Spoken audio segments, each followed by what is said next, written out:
Hello everyone, welcome to you all. So last class में हमने Bernoulli's equation देखा था, ठीक है। तो आज नेक्स्ट हम फ्लूइड मैकेनिक्स की लास्ट क्लास है, ठीक है। तो इसको कंप्लीट करेंगे रिमेनिंग टॉपिक्स को देखकर, ठीक है। तो अच्छा, यहाँ पर एक फ्लो पैटर्न बताना है विच इज़ इम्पॉर्टेंट आपके थ्योरी पॉइंट ऑफ व्यू से, ठीक है। एक फ्लो पैटर्न बताना है, ठीक है। बल्कि हमने जो बर्नौलीज इक्वेशन निकाली थी वो इसी टाइप के फ्लो पैटर्न के लिए निकाली थी। फ्लो पैटर्न देखिए आपका कई तरीके का हो सकता है। फॉर एग्जांपल, अगर आप अपना जो नॉर्मल टैप वाटर होता है, ठीक है ना, जो नल से पानी आता है, उसको नल को अगर आप इस मतलब थोड़ा स्लोली ओपन करिए, उसका टैप जो है बहुत हल्का सा ओपन करिए, तो जो वो फ्लो आता है, ठीक है ना, वो जो फ्लो आता है उसको हम जिस टाइप का मोशन हम देखने जा रहे हैं, है ना, उसको हम बेसिकली कैसा ट्यूब, फ्लो ट्यूब बोल सकते हैं, ठीक है ना। जो पानी निकलता है वो हमारा एक ट्यूब की फॉर्म में निकलता है। कब? जब बहुत हल्का सा खोला है, दैट इज मतलब वेलोसिटी बहुत ही कम है, ठीक है ना, बहुत स्लो जो है फ्लो है आपका, वो बहुत ही कम स्पीड पे हो रहा है, ठीक है। जिस जो पार्टिकल्स हैं उनकी वेलोसिटी बहुत कम है, तब आप उसको क्या बोलते हैं? Flow in the form of tube या ट्यूब ऑफ फ्लूइड है, ठीक है। ट्यूब ऑफ फ्लूइड है ना, ट्यूब ऑफ फ्लूइड, जिसको कि हम क्या बोलते हैं? स्ट्रीम ट्यूब भी बोलते हैं, ठीक है, स्ट्रीम ट्यूब भी बोलते हैं। लेकिन अगर इसी पानी को अगर आप क्या करेंगे, अगर आप फुल उसको ओपन कर देंगे, तो देखिए जब स्पीड एकदम से इंक्रीज होती है तो जिस टाइप का मोशन आता है वो क्या होता है, वो एक्चुअली उसका पैटर्न, अगर किसी एक फ्लूइड पार्टिकल का उसमें मोशन देखो, तो किसी एक फ्लूइड पार्टिकल का मोशन मतलब जो शुरू में एक ट्यूबुलर फॉर्म में था, ठीक है, जो शुरू में एक ट्यूबुलर फॉर्म में आपका मोशन हो रहा था पानी का, पार्टिकल्स का, तो हर एक पार्टिकल का मोशन आप इजीली एनालाइज कर सकते हो उस मोशन में, लेकिन ठीक है, एट स्लो स्पीड। तो इस टाइप के मोशन को हम लोग क्या बोलते हैं? Flow tube, tube of fluid, या फिर स्ट्रीम ट्यूब, ठीक है, स्ट्रीम ट्यूब। अनदर काइंड की अगर आपने स्पीड बढ़ा दी तो हाई स्पीड पे जो फ्लो होता है, हाई स्पीड पे बेसिकली ये फ्लो पाया जाता है। ऐसा नहीं है कि सिर्फ हाई स्पीड पे मिलेगा, बट हाई स्पीड पे मोस्टली चांसेस हैं कि ये फ्लो होगा, जिसको हम लोग बोलते हैं टर्ब्यूलेंट फ्लो, ठीक है, टर्ब्यूलेंट फ्लो, जिसको हम लोग बोलते हैं टर्बुलेंट फ्लो। अब टर्बुलेंट फ्लो की स्टडी इज इसीलिए बहुत कॉम्प्लिकेटेड है, ठीक है, not in your syllabus. Turbulent flow की स्टडी इसीलिए कॉम्प्लिकेटेड है, that is a research work, ठीक है। वहां पर अब इसका एग्जाम्पल बस आप समझ सकते हैं कि आपने जैसे tap of water full open किया, स्पीड हाई होती है, ठीक है। अब कुछ पार्टिकल्स तो टैप, राइट, टैप से यहीं से कुछ पार्टिकल ऐसे ऐसे ऐसे इधर उधर जाने लगते हैं, राइट, और उसके बाद थ्रू आउट द मोशन आपको कहीं भी ट्यूब जो है नहीं दिखेगा, कभी भी कोई पार्टिकल इधर भी निकल सकता है, राइट। सो हर एक पार्टिकल का मोशन क्या है? तो ये मोशन क्या है? ये turbulent motion can never be study, right. क्यों? क्योंकि स्टडी मोशन क्या होता है? स्टडी मोशन होता है जो टाइम के साथ कांस्टेंट रहे। क्या टाइम के साथ कांस्टेंट रहे? किसी एक गिवन पॉइंट पे, है ना, किसी एक गिवन पॉइंट पे जो फ्लो हो रहा है, उस फ्लो में किसी भी पॉइंट पे, उस फ्लो में किसी भी पॉइंट पे आपका जो पैरामीटर्स हैं, किसके parameter? Kinematic parameters, right. Kinematic parameter मतलब वेलोसिटी जैसे, राइट, वेलोसिटी, ठीक है। तो वो किसी भी एक पॉइंट पे कांस्टेंट होगी टाइम के साथ, राइट, तो उसको हम स्टडी मोशन कहते हैं। बट अब आप सोचिए कि यहाँ पर जो पार्टिकल है वो कभी भी इधर भाग सकता है, कभी भी इधर भाग सकता है, कभी भी इधर भाग सकता है, राइट। तो ये कभी भी आपका किसी एक पॉइंट पे अगर आप देखेंगे तो क्या है? मोशन। अभी सपोज आपने t is equal to t1 पे देखा, तो यहाँ पर जो पार्टिकल था वो इधर चला आया। t is equal to t2 पे देखो तो यहाँ पर जो पार्टिकल था वो इधर नहीं आया, नीचे चला गया, ठीक है। तो डायरेक्शन चेंज हो रहा है ना वेलोसिटी का, तो वेलोसिटी कंपोनेंट चेंज हो रहा है, राइट, वेलोसिटी कंपोनेंट चेंज हो रहा है, ठीक है। तो ये फिर क्या है, ये स्टेडी मोशन में नहीं आता है। तो अब हम बर्नौलीज इक्वेशन की हमारी लिमिटेशन क्या है कि हमने किस टाइप के मोशन को कंसीडर किया है, वो tube of fluid, right, steam tube. अब ये स्टीम ट्यूब होता क्या है, तो स्टीम ट्यूब देखिए मिलकर बना होता है कई सारी स्ट्रीम लाइंस से। स्ट्रीम ट्यूब मतलब आप अगर देख रहे हैं कि एक ट्यूब में मोशन हो रहा है, ठीक है ना, मतलब फ्लो जो हो रहा है वो एक ट्यूबुलर फॉर्म में हो रहा है, ट्यूब के अंदर से फ्लो हो रहा है, मान लो पाइप के अंदर से फ्लो हो रहा है, और ट्यूबुलर, अब देखिए पाइप के अंदर जो फ्लो हो रहा है वो भी टर्बुलेंट हो सकता है अगर स्पीड ज्यादा है, तो स्लो स्पीड पे हम लोग कंसीडर कर रहे हैं। तो देखिए ये जो ट्यूब बना होगा इसमें कई पार्टिकल्स यहाँ एंट्री पे, हर एक पॉइंट पे अलग अलग कुछ होगा, ठीक है।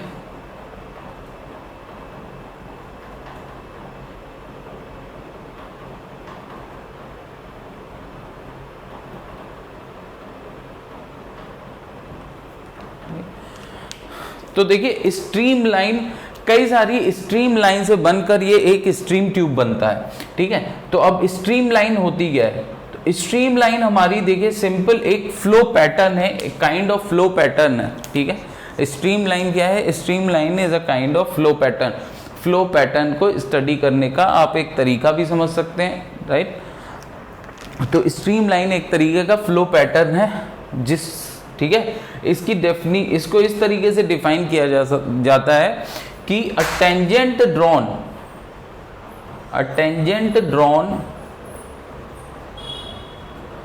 Eight any point,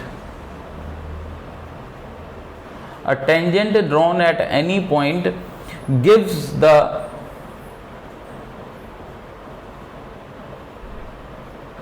velocity of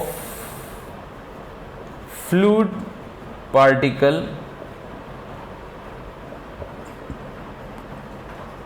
at that point, ठीक है। tangent drawn at any point gives the velocity vector at that point, right। मतलब कि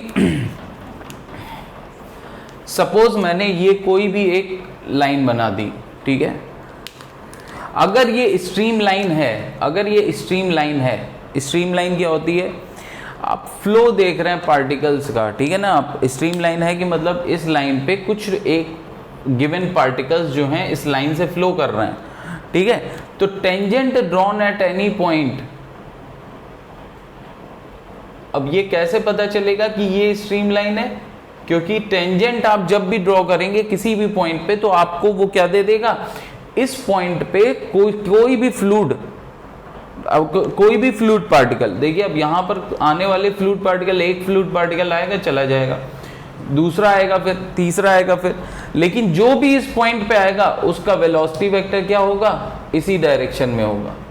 जो भी इस पॉइंट पे आएगा, पॉइंट 1 पे, उसका वेलोसिटी वेक्टर सेम डायरेक्शन में होगा। कब उसका वेलोसिटी वेक्टर सेम डायरेक्शन में होगा, कब, जब ये स्टेडी फ्लो है। देखिए स्टेडी फ्लो होने का मतलब क्या है, स्टेडी फ्लो होने का मतलब है कि अगर कोई भी, सबसे पहले स्ट्रीम लाइन क्या है, स्ट्रीम लाइन की ये डेफिनेशन है, सिर्फ इतनी। अब क्या इसका मतलब है कि टर्बुलेंट फ्लो में स्ट्रीम लाइंस नहीं बनेंगी। टर्बुलेंट फ्लो में स्ट्रीम लाइन बन सकती हैं, लेकिन वो जो स्ट्रीम लाइन होंगी वो बहुत ही कम, शॉर्ट पीरियड ऑफ टाइम के लिए होगा।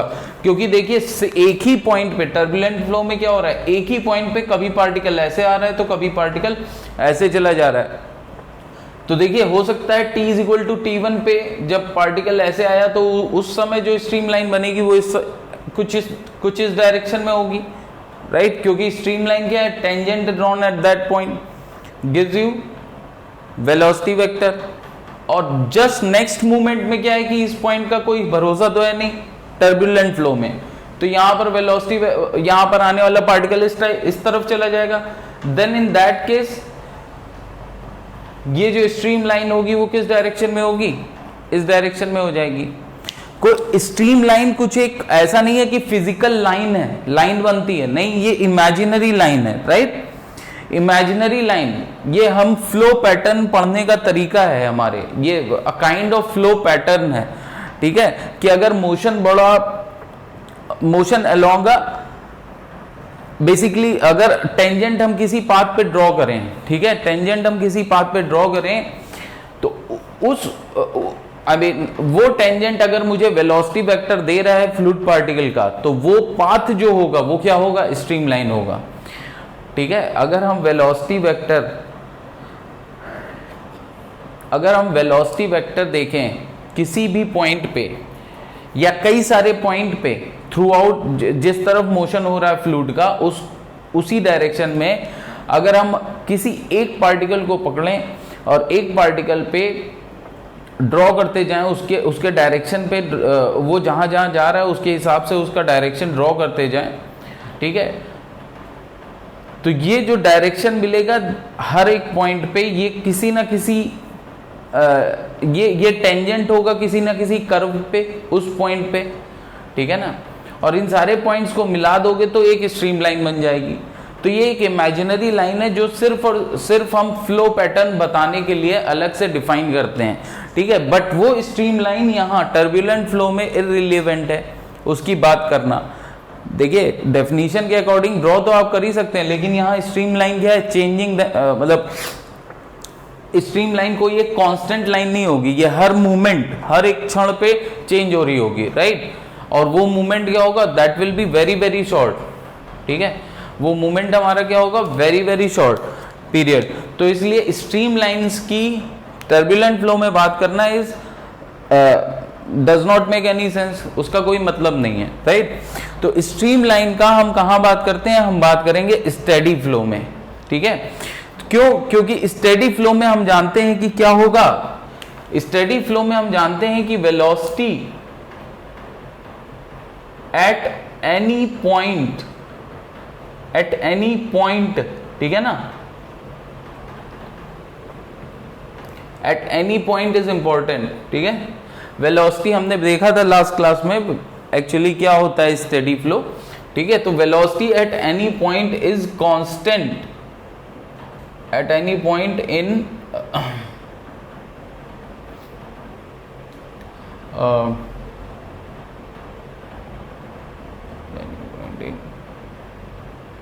इन स्पेस, है ना, is constant with respect to time, है ना। दो, हालांकि वेलोसिटी अलग अलग पॉइंट पे अलग अलग हो सकती है, ठीक है, मैग्नीट्यूड अलग अलग पॉइंट पे अलग अलग हो सकता है, लेकिन it will not change with respect to time, ठीक है। Though it may be different at different points,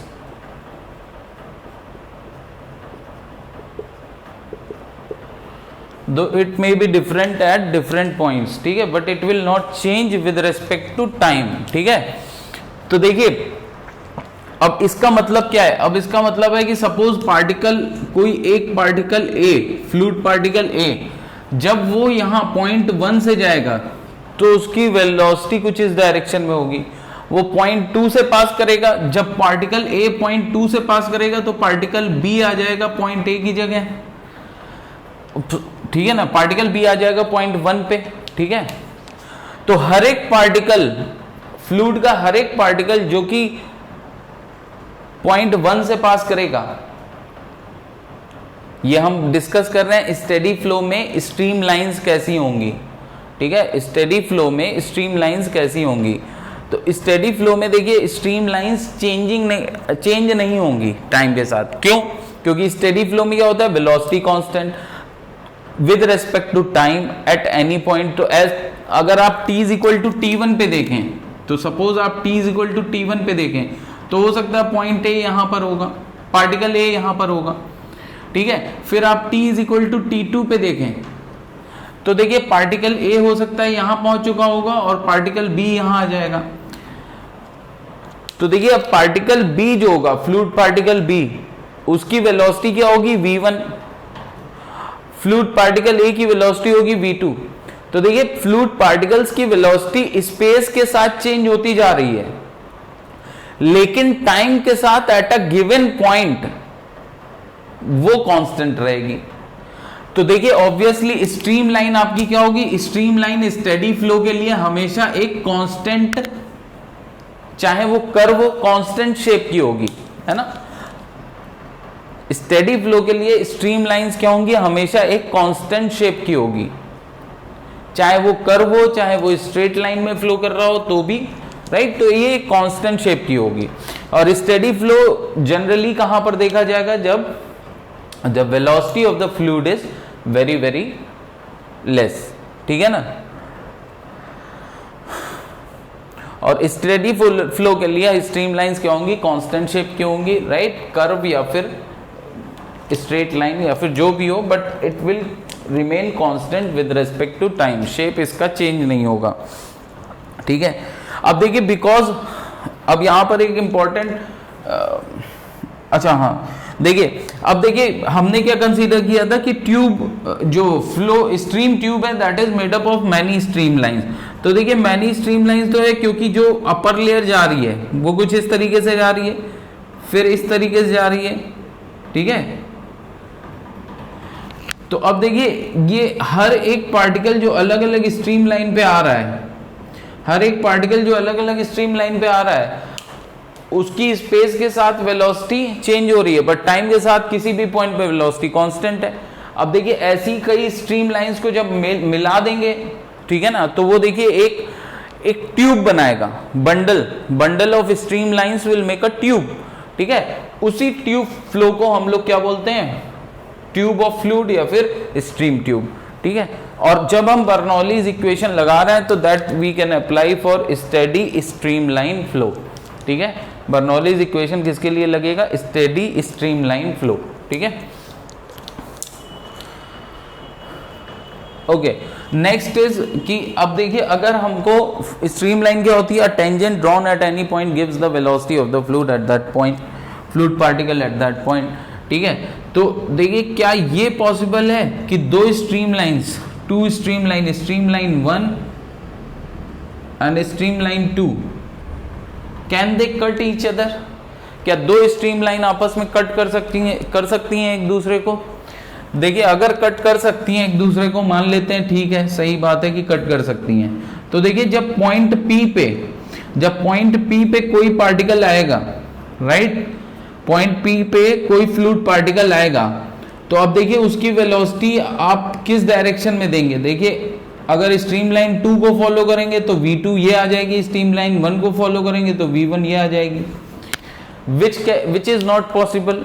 क्यों नहीं पॉसिबल है, क्योंकि किसी एक पर्टिकुलर पॉइंट पे अगर मोशन स्टेडी स्ट्रीम लाइन है, मोशन कैसा है, स्टेडी स्ट्रीम लाइन फ्लो, तो किसी एक पर्टिकुलर पॉइंट पे दो वेलोसिटी नहीं हो सकती हैं, ठीक है, किसी एक पार्टिकल की। अब कुछ लोग सोचेंगे ऐसा क्यों नहीं हो सकता भाई, अगर इसके पास वेलोसिटी V2 है, इसके पास वेलोसिटी V1 है, तो भाई इसका रिजल्टेंट कुछ ऐसे आ जाएगा, ठीक है। तो ये V वेलोसिटी V नेट आ जाएगी, लेकिन ये V नेट की बात नहीं है, ये जो मैंने बात लिखी यहाँ पे, इस वेलोसिटी का मतलब ही है कि नेट वेलोसिटी, ठीक है। इस वेलोसिटी का मतलब ही यहाँ पर क्या है कि स्ट्रीम लाइन तभी बनेगी जब आपका जो ये फाइनल नेट वेलोसिटी वेक्टर देता है। स्ट्रीम लाइन पे जो फ्लूइड, स्ट्रीम लाइन पे जो आप टेंजेंट ड्रॉ कर रहे हो, वो टेंजेंट आपको नेट वेलोसिटी ही देता है, ठीक है। फाइनल नेट वेलोसिटी मींस क्या, कि फाइनली फ्लूइड पार्टिकल उस पॉइंट पे किस तरफ मूव कर रहा है, ठीक है। तो फाइनली फ्लूइड पार्टिकल उस पॉइंट पे किस तरफ मूव कर रहा है, वो वेलोसिटी आपको मिलती है when you draw a tangent on stream line, ठीक है। तो यहां पर ये चीज नहीं सोचना है कि ये V2 है, ये V1 है। देखिए V नेट ये हो जाएगा तो फिर स्ट्रीम लाइन चेंज हो गई, V नेट अगर ये हो गया तो स्ट्रीम लाइन भी अकॉर्डिंगली चेंज हो जाएगी, जो कि पॉसिबल नहीं है कहाँ, स्टेडी फ्लो में, राइट।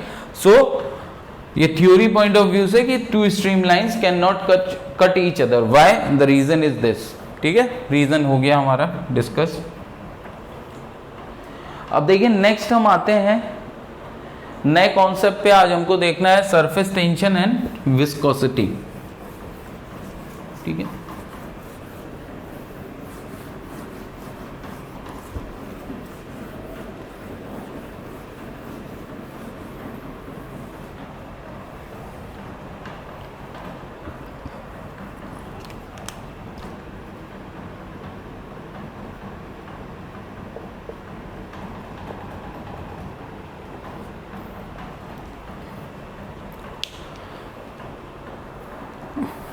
देखिए सरफेस टेंशन समझने के लिए सबसे पहले हम आते हैं कि सपोज अभी हमने लास्ट क्लास में हमने देखा था आर्किमिडीज प्रिंसिपल, ठीक है। तो आर्किमिडीज प्रिंसिपल क्या बताता है कि how a body float, right, how an object float on a water, ठीक है ना।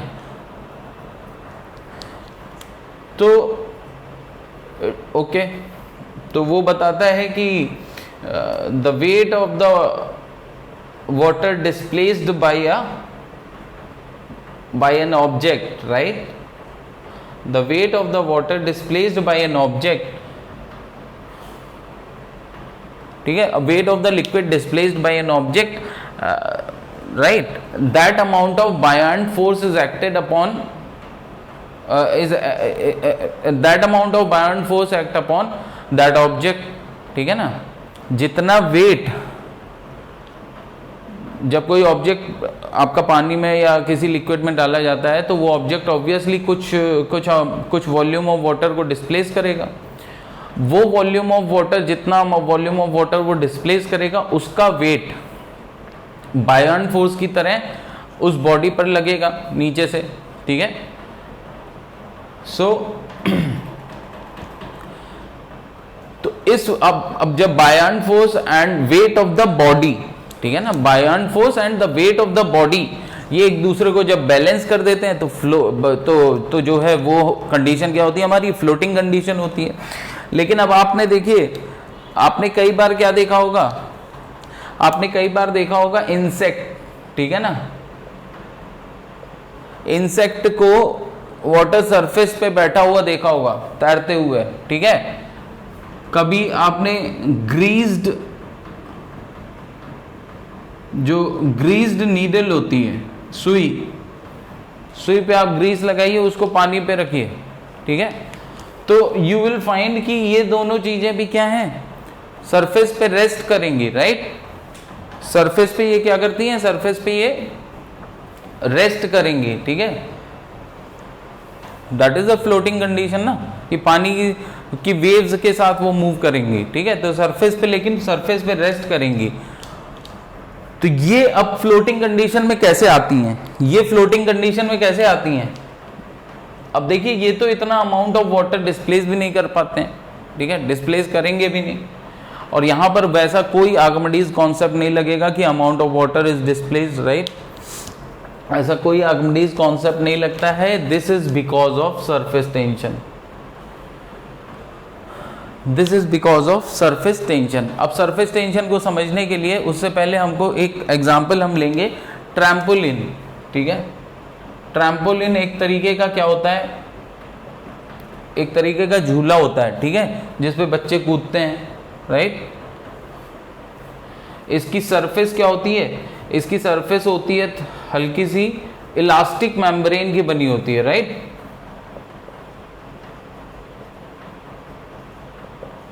अगर नहीं क्लियर है किसी को, ट्रैम्पोलिन आप उस पर डालिए, यूट्यूब या गूगल पे आपको दिख जाएगा, ठीक है।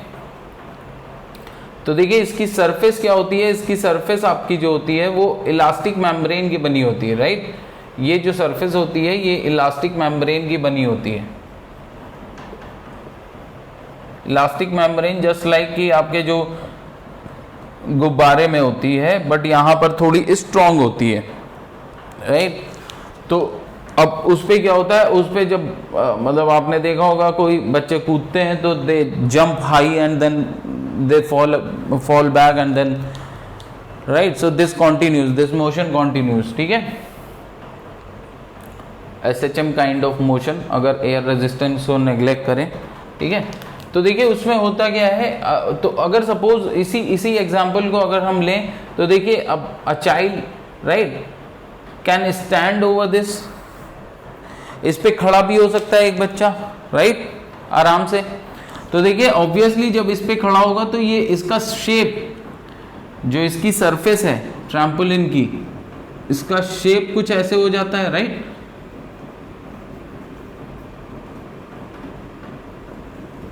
इसका शेप जो होता है वो कुछ इस तरीके से हो जाएगा, बीच से दब जाएगा, राइट। अब देखिए ये बच्चा यहां पर खड़ा क्यों हो पा रहा है, तो न्यूटन्स लॉज ऑफ मोशन के अकॉर्डिंग अगर ये कोई वेट, इसके वेट को कोई ना कोई चीज जो होगी वो जो कि इसको अपोज कर रही है, राइट, इसको, या फिर आप कह सकते हैं इसको जो है इसको काउंटर एक्ट कर रही है, जो इसका वेट लग रहा है बच्चे का नीचे की तरफ, राइट। अब वो फोर्स क्या है, तो वो फोर्स आपको यहां से देखिए क्लियर होना चाहिए कि जो ये इलास्टिक मेम्ब्रेन है इस पर एक टेंशन फोर्स इस तरफ और एक टेंशन फोर्स इस तरफ आ जाएगा। इलास्टिक मेम्ब्रेन जो है इस पर दो टेंशन फोर्स आ जाएंगे, एक इस तरफ एक इस तरफ, ठीक है। अब देखिए ये जो टेंशन फोर्स है, ये जो टेंशन फोर्स है इसका देखिए एक तो हॉरिजॉन्टल कंपोनेंट आ जाएगा जो कि कैंसिल करेगा एक दूसरे को, और वर्टिकल कंपोनेंट आ जाएंगे, और ये जो वर्टिकल कंपोनेंट है ये इसको आपको सपोर्ट कर देगा। तो देखिए यहां पर तो हम लोग सॉलिड बॉडी से डील कर रहे थे, ठीक है। ट्रैम्पोलिन भले इलास्टिक है लेकिन फिर हम सॉलिड बॉडी से डील कर रहे हैं, ठीक है, फिर भी वो सॉलिड है। तो this is what exactly is happening here, ठीक है ना, ये एग्जैक्टली यहां पर हो रहा है, ठीक। अच्छा, ये जो टेंशन फोर्स है ये आया किस वजह से, ये टेंशन फोर्स जो है ये आया किस वजह से, इंटरमॉलिक्यूलर फोर्सेस, ट्रैम्पोलिन के एक दूसरे जो अगल बगल वाले पार्टिकल हैं ये डिफॉर्मेशन को रेजिस्ट कर रहे हैं, ठीक है ना, वहीं से ये टेंशन फोर्स आया, ये जो डिफॉर्मेशन आ रही है बॉडी में उसको रेजिस्ट कर रहे हैं। रेजिस्ट कैसे करेंगे कि जो पार्टिकल डिफॉर्म हो रहा है नीचे जा रहा है उसको अपनी तरफ खींचेंगे वापस, ठीक है ना। तो ये इंटरमॉलिक्यूलर ओरिजिन का फोर्स है, ठीक है ना। कुछ ऐसा ही सिमिलर केस होता है यहां पर, जब कोई इंसेक्ट बैठता है जाके सरफेस ऑफ द वाटर पे, तो क्या होता है वो सरफेस ऑफ द वाटर और surface of the water starts acting as an stretched elastic membrane, ठीक है। ये सुनने में थोड़ा सा अजीब भले लगता है बट इट हैपेंस, राइट। तो सरफेस ऑफ द वाटर क्या है, surface of the water acts as stretched elastic membrane, और फिर वो क्या प्रोवाइड करती है, वो प्रोवाइड करती है एक तरीके का फोर्स, ठीक है ना, इसको, and that force is known as force of surface tension, ठीक है ना। तो सरफेस टेंशन क्या है, basically surface tension is basically ये आपका एक्सपेरिमेंटली फाउंड वैल्यू है, ठीक है ना। अब इसको कैसे निकाला जाता है ये हम अभी देखेंगे थोड़ा सा, ठीक है, by which experiment it has been derived, right. ये बेसिकली एक्सपेरिमेंटल वैल्यू है। तो यहाँ पर सरफेस टेंशन समझने के लिए यही सबसे इंपॉर्टेंट है कि जो सरफेस ऑफ द वाटर है, सरफेस ऑफ द वाटर, इसका ओरिजिन क्या है, इसका ओरिजिन है surface of water acts as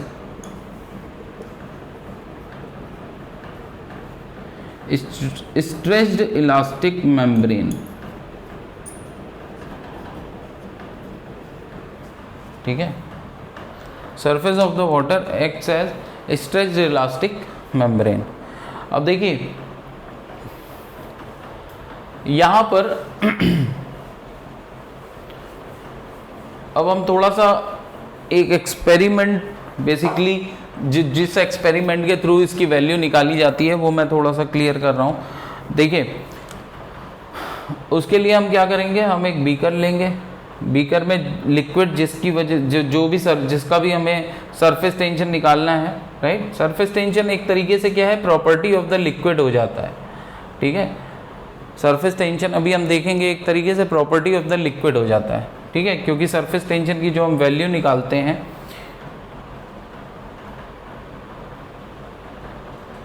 वो सिर्फ और सिर्फ लिक्विड पे ही डिपेंड करती है, ठीक है। तो देखिए सपोज ये एक बीकर है,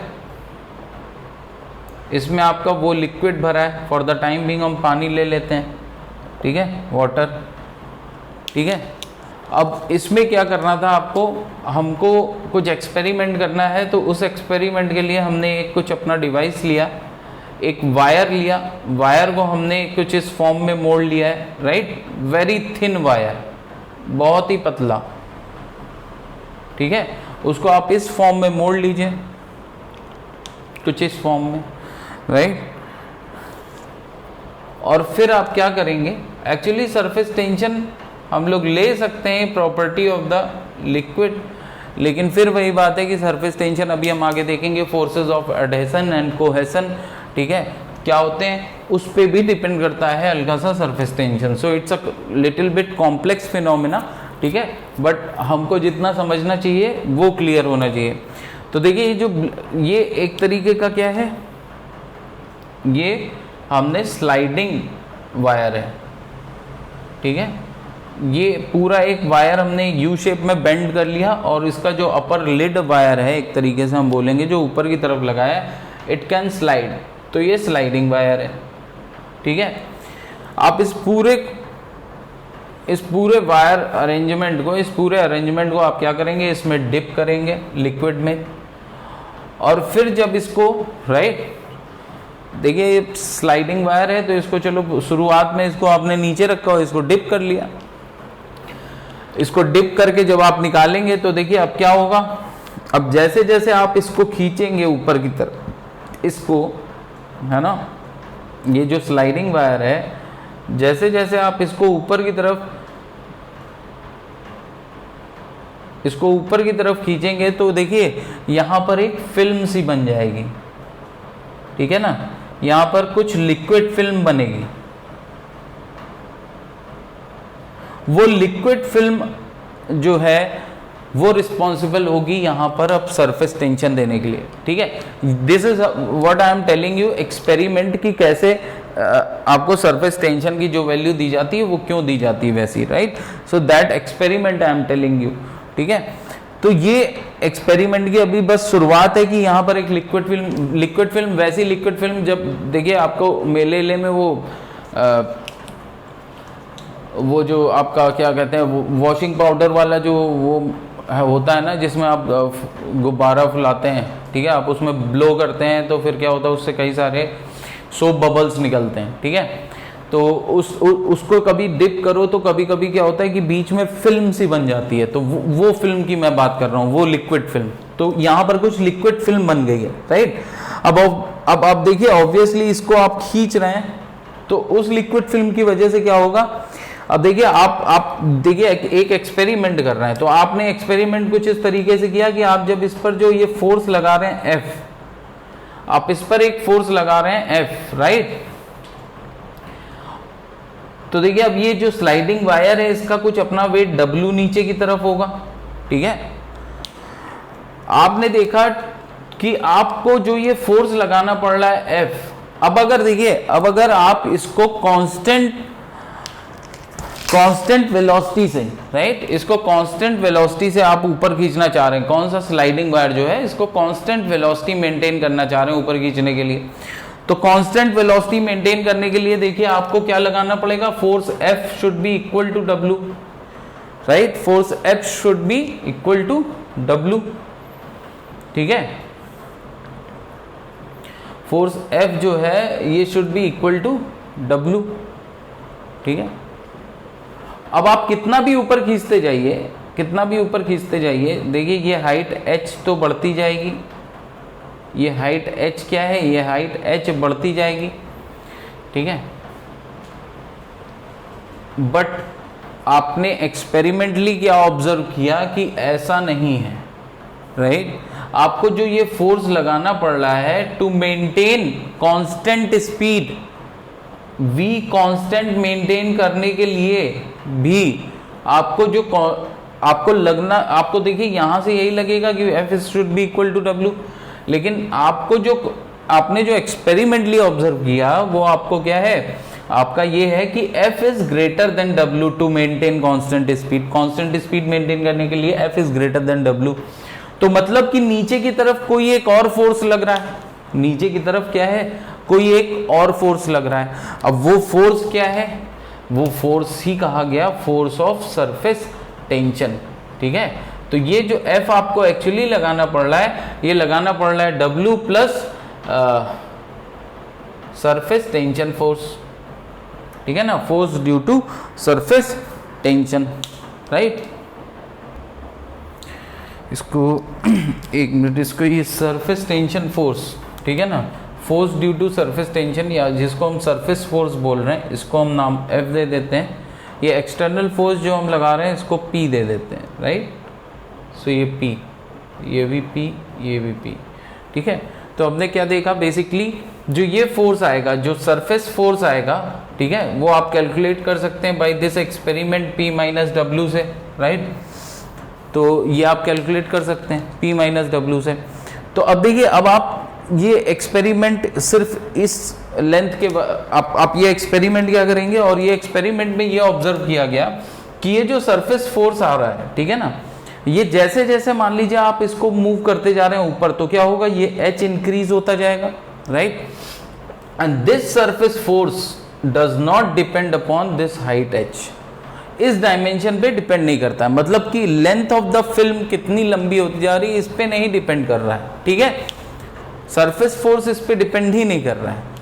अब आप ऐसे भी समझ सकते हैं, तभी तो सरफेस फोर्स नाम है। इस नीडल पे, इस सरफेस पे जो फोर्स लग रहा है, सॉरी इस वायर पे, स्लाइडिंग वायर पे, इस सरफेस की वजह से, जो जस्ट इसके कांटेक्ट में है सरफेस, उस सरफेस की वजह से जो फोर्स लग रहा है, राइट, नीचे की तरफ, वो हमारा क्या है, सरफेस टेंशन फोर्स है। फिर देखिए, आप अलग अलग लेंथ की स्लाइडिंग वायर लेंगे, ठीक है, अलग अलग लेंथ की स्लाइडिंग वायर लेंगे, देन यू विल फाइंड कि ये जो फोर्स है, ये अलग अलग लेंथ की स्लाइडिंग वायर, जो ये लेंथ L है, इस पर डिपेंड कर रहा है, ठीक है। मैं बोल सकता हूं ये जो लेंथ L है इस पर डिपेंड कर रहा है, ठीक है। एक तरीके से आप बोल सकते हैं ये लेंथ ऑफ द सरफेस है, हाइट पे नहीं डिपेंड कर रहा है, लेंथ पे डिपेंड कर रहा है। तो ये एक्सपेरिमेंटली ऑब्जर्व किया गया है कि F, ये जो सरफेस फोर्स आया F डिपेंड्स ऑन L, ठीक है ना, length of the surface you can say. देखिए लेंथ, बेसिकली ये लेंथ नहीं होगा, अगर सिलिंड्रिकल है मतलब जितना लेंथ कांटेक्ट में है, राइट। सो वो भी लेंथ, एरिया की बात नहीं कर रहे हैं अभी हम, ठीक है। तो बेसिकली ये क्या है, ये फोर्स जो F है depends upon L but not on H, ठीक है। फिगर बना के आप लिख भी सकते हैं कि what is L, what is H, ठीक है। और एक नेक्स्ट आपका क्या ऑब्जर्वेशन है कि नेक्स्ट आपका ये ऑब्जर्वेशन होगा कि F बाई L ये क्या है, अलग अलग सेम लिक्विड के लिए, अलग अलग मटेरियल के लिए भी आप ले सकते हैं, अलग अलग मटेरियल के लिए, ठीक है। मटेरियल किसका, ये वायर का अलग अलग मटेरियल भी ले सकते हैं आप, लेकिन वहां पर कुछ ना कुछ एक्सपेरिमेंट में प्रॉब्लम आएंगी फोर्स ऑफ एडेशन और कोहेशन की क्वालिटी की वजह से, ठीक है, जो कि अभी हम थोड़ी देर में देखने जा रहे हैं दोनों चीज क्या होती है, ठीक है। लेकिन फिलहाल अगर हम देखें कि बिना लिक्विड चेंज करे, बस हम लेंथ चेंज करें अगर ये L, ठीक है, तो फोर्स हमारा F जो है सरफेस फोर्स, ये क्या हो रहा है, चेंज हो रहा है। बट हर बार जो ऑब्जर्वेशन आप आएगी, हर बार अलग अलग लेंथ चेंज करिए और हर बार आप ऑब्जर्वेशन F निकालिए, L निकालिए, F बाई L निकालिए, यू विल फाइंड कि F by L is constant, और यही F बाई L जो कांस्टेंट है इसको हम लोग क्या बोलते हैं, सरफेस टेंशन। कभी कभी इसको लैम्डा से डिनोट करते हैं, कभी कभी क्या, बेसिकली इसको लैम्डा से डिनोट किया जाता है, ठीक है। तो सरफेस टेंशन को हम किससे डिनोट करते हैं, लैम्डा, ठीक है। और लैम्डा हमारा होता क्या है, F बाई L, राइट।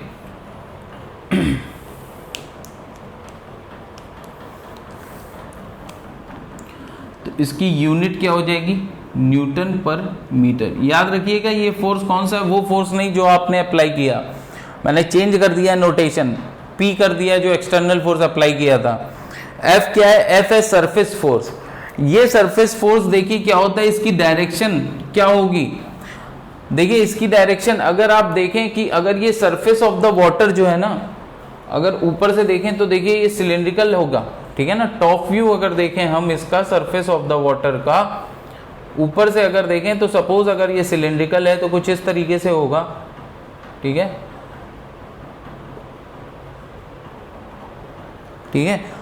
अब ये जो फोर्स सरफेस फोर्स F आता है, इसकी डायरेक्शन कैसे दी जाती है, सरफेस फोर्स जो F आएगा। अब देखिए ऑब्वियसली सरफेस हम सरफेस टेंशन में क्या मान रहे हैं, सरफेस टेंशन में हम मान रहे हैं कि जो सरफेस ऑफ द वाटर है that is elastically stretched membrane, है ना, इलास्टिक स्ट्रेच्ड मेम्ब्रेन है। तो इलास्टिक स्ट्रेच्ड मेम्ब्रेन है मतलब कि उस मेम्ब्रेन पे आप कहीं पर भी एक लाइन खींचेंगे, उस लाइन पे हर एक मॉलिक्यूल पे आसपास के मॉलिक्यूल क्या होंगे, एक परपेंडिकुलर फोर्स लगा रहे होंगे, है ना, ठीक है। अगर नहीं ये बात समझ आती है तो एक बलून लीजिए, बलून पे एक लाइन खींचिए, राइट, उसको ब्लो करिए, फिर आप देखेंगे लाइन की थिकनेस बढ़ेगी, राइट, लाइन की लेंथ भी बढ़ेगी, लाइन की थिकनेस भी बढ़ेगी, ठीक है। तो अगर मैं यहां पर इसकी सरफेस पे कोई एक लाइन खींचूं, ठीक है, इसकी सरफेस पे मैं कोई एक लाइन खींचूं, तो ये जो सरफेस टेंशन फोर्स है इसकी डायरेक्शन क्या होगी, perpendicular to this line, perpendicular both side, perpendicular to this line. इसीलिए तो सारे पार्टिकल जो यहां होंगे वो रेस्ट पे होंगे, ठीक है। और ये सरफेस टेंशन जो हम पढ़ रहे हैं, this is not under dynamic, this is under static, fluid static, fluid static के अंदर आता है ये फ्लूइड। ये सरफेस टेंशन क्या है, सरफेस टेंशन फ्लूइड स्टैटिक्स के अंदर आता है। That is the property of the fluid at rest. ये फ्लूइड, कोई फ्लूइड जो कि रेस्ट पे है उसकी प्रॉपर्टी है, राइट। मैंने अलग से बताया था सरफेस टेंशन और विस्कोसिटी हम अलग से देखेंगे, राइट। तो यहां पर एक तरीके से हम फ्लूइड की कौन सी प्रॉपर्टी देख रहे हैं, फ्लूइड की वो प्रॉपर्टी देख रहे हैं जिसमें फ्लूइड पार्टिकल्स का जो रेजिस्टेंस है टुवर्ड्स द टेंशन फोर्स, ठीक है ना, फ्लूइड पार्टिकल्स का resistance for the against the tension force, ठीक है ना। तो वो हम देख रहे हैं। तो अब देखिए हमारा lambda is equal to F/L आ जाता है, ठीक है।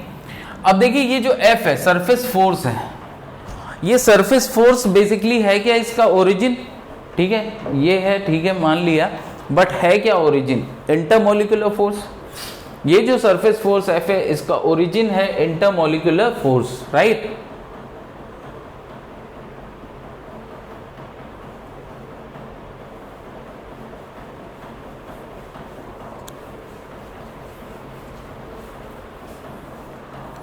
ये जो सरफेस है इसका ओरिजिन है intermolecular force, surface force, right. ये जो F लग रहा है इस पर, ठीक है।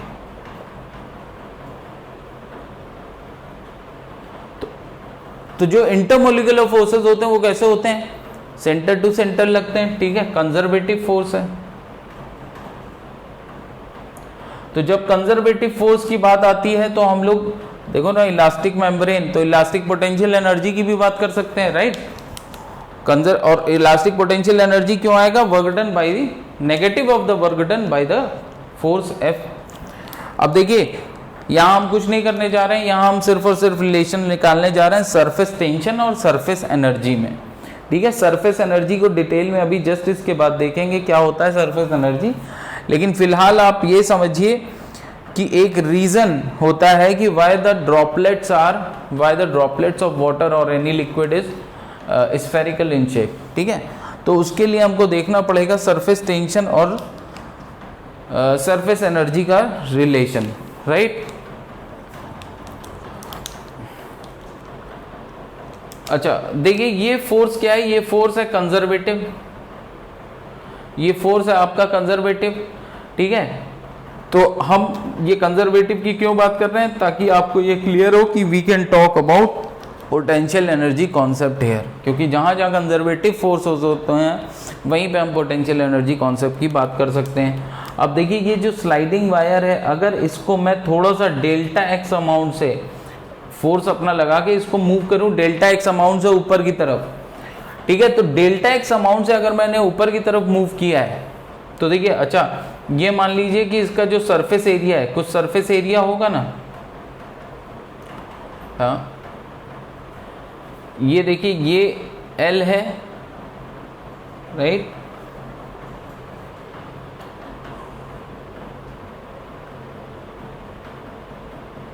सॉरी ये सरफेस एरिया नहीं, ये हमने एक नीडल मानी है, ठीक है। तो 2 डायमेंशनल जो आपकी जो थिन फिल्म बन रही है, जो ये मैंने थिन फिल्म दिखाई है, ये क्या होगी, ये 2 डायमेंशनल रेक्टेंगुलर होगी ना, 2 डायमेंशनल बन रही है, राइट। तो अब देखिए हमको कुछ नहीं करना है कि अब हमको यहाँ पर क्या करना है, हमको lambda is equal to F by L में, एफ में और एल में डेल्टा एक्स से ऊपर नीचे मल्टीप्लाई कर देना है। तो देखिए एफ इंटू डेल्टा एक्स ये होगा क्या, चेंज इन पोटेंशियल एनर्जी, ठीक है, क्योंकि हम जानते हैं the work done by the conservative force, ठीक है, negative of the work done by the conservative force. लेकिन अब देखिए यहाँ पे negative of the work done by the conservative force क्या हो जाएगा, पॉजिटिव, क्योंकि work done by the conservative force क्या है, वो है एफ डॉट डेल्टा एक्स। अब एफ तो नीचे की तरफ है और डेल्टा एक्स ऊपर की तरफ है, राइट। जो फोर्स सरफेस फोर्स है वो तो नीचे की तरफ है ना, क्योंकि ये जो सरफेस है ये इस नीडल को नीचे की तरफ खींच रही, ठीक है। वो फिल्म बनने के बाद ये इसको नीचे की तरफ खींच रहा है इस वायर को, ठीक है। ये तो एक्सपेरिमेंट से हमने देखा था। तो एफ डॉट डेल्टा एक्स आ जाता है यहाँ पर। अब देखिए एफ नीचे है, ये ऊपर है, तो माइनस एफ डेल्टा एक्स आएगा, ठीक है। अब डेल्टा यू क्या होता है, डेल्टा यू होता है माइनस डब्ल्यू, तो माइनस ये एफ डेल्टा एक्स प्लस हो जाएगा कि नहीं। देखिए ये work done by the conservative force निकाल लेते हैं, तो एफ डॉट डेल्टा एक्स ऊपर है, एफ नीचे, माइनस हो जाएगा ये डॉट प्रोडक्ट। अब डेल्टा यू क्या होता है, minus of the work done by conservative force, तो वो देखिए प्लस आ जाएगा, इसलिए एफ डेल्टा एक्स क्या आ गया, डेल्टा यू। और एल डेल्टा एक्स क्या हुआ, तो देखिए ये एल है, और जब आपने इसको डेल्टा एक्स ऊपर ले गए तो ये देखिए ये एक्स्ट्रा एरिया आ जाएगा किसका, इसका फिल्म का। तो इस फिल्म के सरफेस एरिया में इंक्रीज होगा, राइट। इस फिल्म के, ये जो लिक्विड की फिल्म बन रही है, वाटर की या लिक्विड जो भी है, इसकी फिल्म जो बनी है ये, उसके सरफेस एरिया में इंक्रीज हो जाएगा, ठीक है ना। वो सरफेस एरिया में जो इंक्रीज है वो है डेल्टा ए, ठीक है। तो इस रिलेशन से हम लोग ये भी देख सकते हैं कि जो डेल्टा यू है that is change in potential energy, वो बेसिकली हमारा क्या है, surface tension times delta A, ठीक है।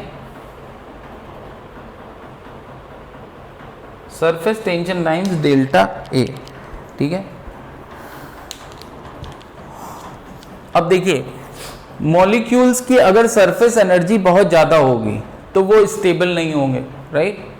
मॉलिक्यूल्स की अगर सरफेस एनर्जी बहुत ज़्यादा है तो वो स्टेबल नहीं होंगे, और ये प्रॉपर्टी है कि हर एक ऑब्जेक्ट की इन द नेचर की that wants to get stable, है ना, उसको स्टेबल होना है, नहीं तो क्या होगा, वो कॉन्टिन्यूस मोशन में रहेगा, ठीक है, कॉन्टिन्यूस मोशन में रहेगा।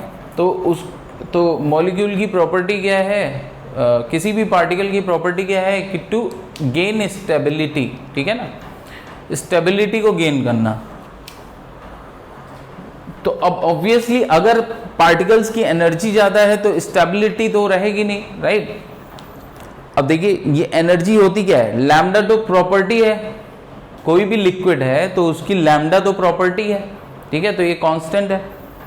तो सरफेस एनर्जी बेसिकली, या आप चेंज इन सरफेस एनर्जी भी बोल सकते हैं, that depends upon change in surface area, ठीक है। तो अब जब पार्टिकल, अब जब आपके जो फ्लूइड पार्टिकल्स होते हैं वो कौन सा शेप लेंगे, मान लीजिए given mass of the fluid particle है, उसको आपने ऐसे एयर में छोड़ दिया, तो अब वो कौन सा शेप लेंगे। तो गिवन मास का मतलब क्या हो गया कि आपका एक पर्टिकुलर वॉल्यूम देखिए गिवन है, ठीक है, पर्टिकुलर वॉल्यूम तो गिवन होगा ना कि इतना अमाउंट ऑफ वाटर, ठीक है, या इतना अमाउंट ऑफ लिक्विड जो भी। तो पर्टिकुलर अमाउंट ऑफ वॉल्यूम के लिए जो वो लिक्विड होगा वो उस शेप में जाएगा जिस शेप का एरिया मिनिमम हो, जिस शेप का सरफेस एरिया मिनिमम हो, ठीक है।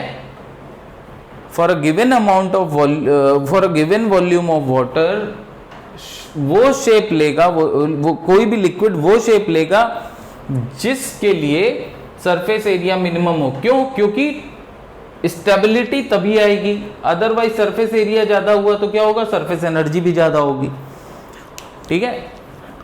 और ऐसा शेप जिसका कि सरफेस एरिया पर यूनिट वॉल्यूम मिनिमम हो, सरफेस एरिया पर यूनिट वॉल्यूम मिनिमम हो, ऐसा शेप है आपका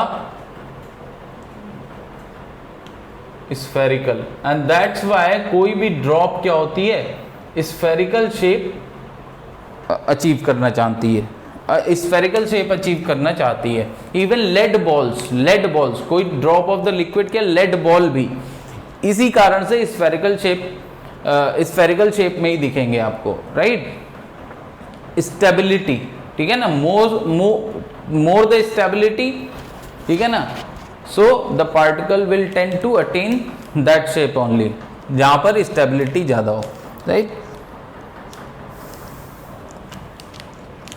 सो आई थिंक सरफेस टेंशन यहां से क्लियर होता है, ठीक है।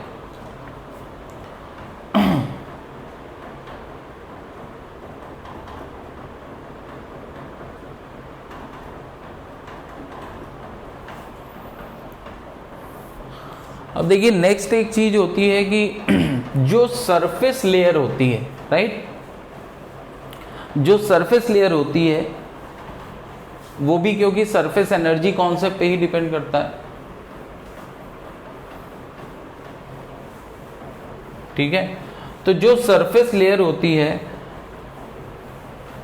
उसमें बेसिकली क्या होता है, उसमें हमारा जो है सरफेस लेयर की डेंसिटी हमारी कम होती है, राइट। देखिए जो सरफेस एनर्जी नेक्स्ट कॉन्सेप्ट हम देखने जा रहे हैं, राइट, इसका कुछ एक एजेंडा है। एजेंडा मतलब कि this is not very well proved, well established, है ना, फैक्ट की मैथमेटिकल कोई प्रूविंग दे दी गई है। देखिए ये कोर्स ऑफ रीजनिंग है जो कि क्वालिटेटिवली फिट बैठती है जो भी फिनोमेना हम ऑब्जर्व करते हैं उससे, क्वालिटेटिवली, ठीक है ना, फिट बैठती है। तो देखिए पहली चीज क्या है कि एक्सेस सरफेस एनर्जी, ठीक है, जो सरफेस मॉलिक्यूल्स हैं, excess energy of surface molecules, उसका ओरिजिन क्या है, ठीक है, उससे हम, तो ये इसका एजेंडा है जो भी हम देखने जा रहे हैं, ये जानना हमें उसका एजेंडा है, ठीक है हमारा। So excess energy of surface molecule, इसका ओरिजिन।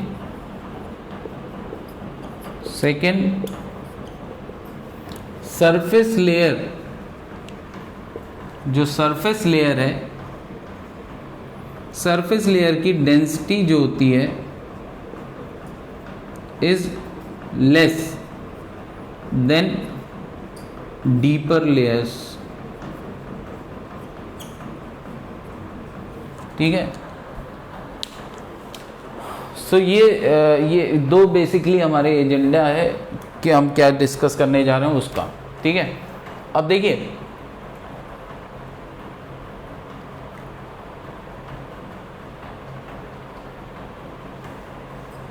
ये मैंने सिर्फ सरफेस लेयर बनाई है, ठीक है, ये लेवल दिखा रहा हूँ, ठीक है।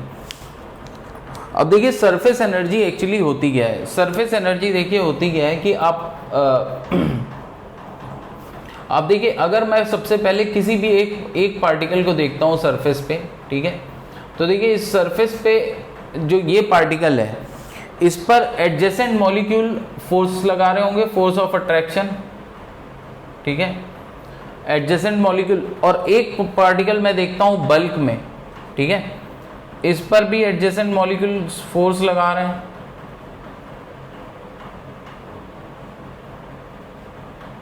ठीक है। अब पार्टिकल जो सरफेस पार्टिकल है और जो बल्क वाला पार्टिकल है, तो इनको अगर मैं कंपेयर करूं तो देखिए जो सरफेस पार्टिकल है उस पर नेट फोर्स अंदर की तरफ लग रहा है, ठीक है, नेट फोर्स अंदर की तरफ लग रहा है। तो अब ऑब्वियसली नेट फोर्स जब इस पर अंदर की तरफ लग रहा है तो ये पार्टिकल अंदर आ जाएगा, ठीक है। तो हर पार्टिकल जो सरफेस पे होगा उसकी टेंडेंसी क्या होगी, अंदर की तरफ जाने की, ठीक है। हर पार्टिकल जो सरफेस पे होगा उसकी टेंडेंसी होगी कि अंदर की तरफ जाने की टेंडेंसी होगी, ठीक है, बल्क में। तो इस तरीके से अब ये क्या समझ आता है, ये समझ आता है कि यही जो पार्टिकल की टेंडेंसी है अंदर की तरफ आने की, ठीक है, इसके अगेंस्ट हमको कुछ वर्क करना पड़ेगा, इसके अगेंस्ट हमको कुछ वर्क करना पड़ेगा पार्टिकल को वापस ऊपर तक ले जाने के लिए।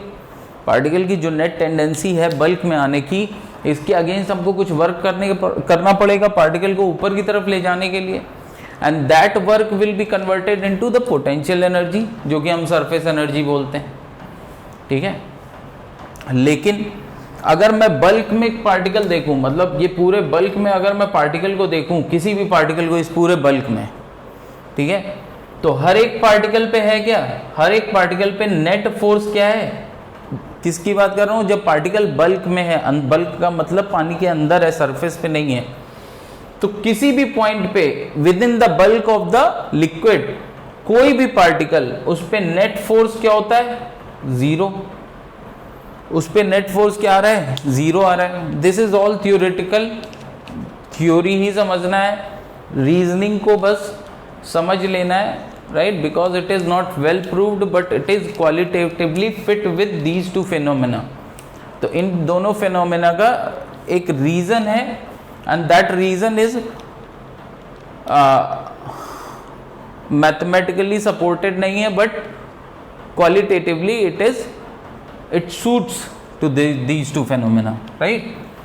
तो देखिए एफ नेट किसी भी बल्क में जीरो है, तो अब यहां से यहां तक आप मूव करते ले जाओगे, कुछ भी फोर्स लगाओ आप, जब नेट फोर्स किसी भी पार्टिकल पे जीरो है तो ऑब्वियसली इसको डिस्प्लेस करने में, अच्छा नेट फोर्स कब, जब the fluid is in equilibrium, है ना, और हम बात भी तभी की कर रहे हैं जब फ्लूइड रेस्ट पे है।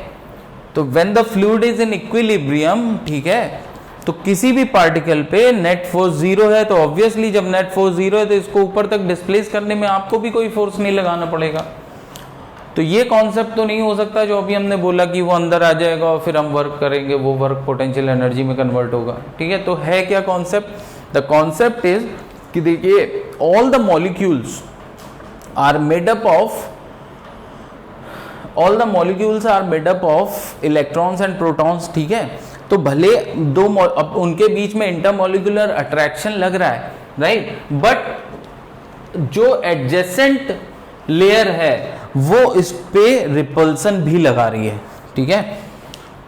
देखिए इंटरमॉलिक्यूलर अट्रैक्शन लग रहा है, ये बात सही है कि अगर कोई भी पार्टिकल को आप देखें तो क्या होगा, सरफेस पे अगर कोई भी पार्टिकल को आप देखें तो क्या होगा कि उस पर एक नेट फोर्स नीचे की तरफ लग रहा होगा, ठीक है ना, उस पर एक नेट फोर्स नीचे की तरफ लग रहा होगा, लेकिन फिर भी ये पार्टिकल इक्विलिब्रियम पे है, रेस्ट पे है, सरफेस पे है, ठीक है, और इसके पास एक्सेस एनर्जी होगी।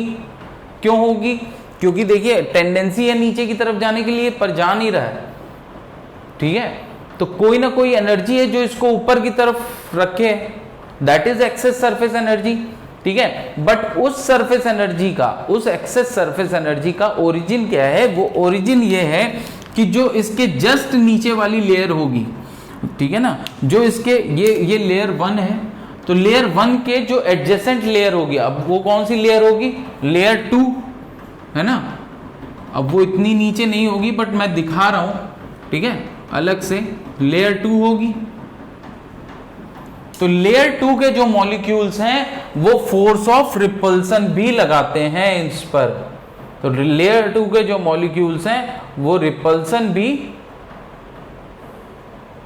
वो लेयर 1 के मॉलिक्यूल्स को रिपेल भी करते हैं, और यही इस सरफेस एनर्जी का ओरिजिन है, ठीक है, यही इस सरफेस एनर्जी का ओरिजिन है, ये एक्स्ट्रा फोर्स जो इसको मिल रहा है।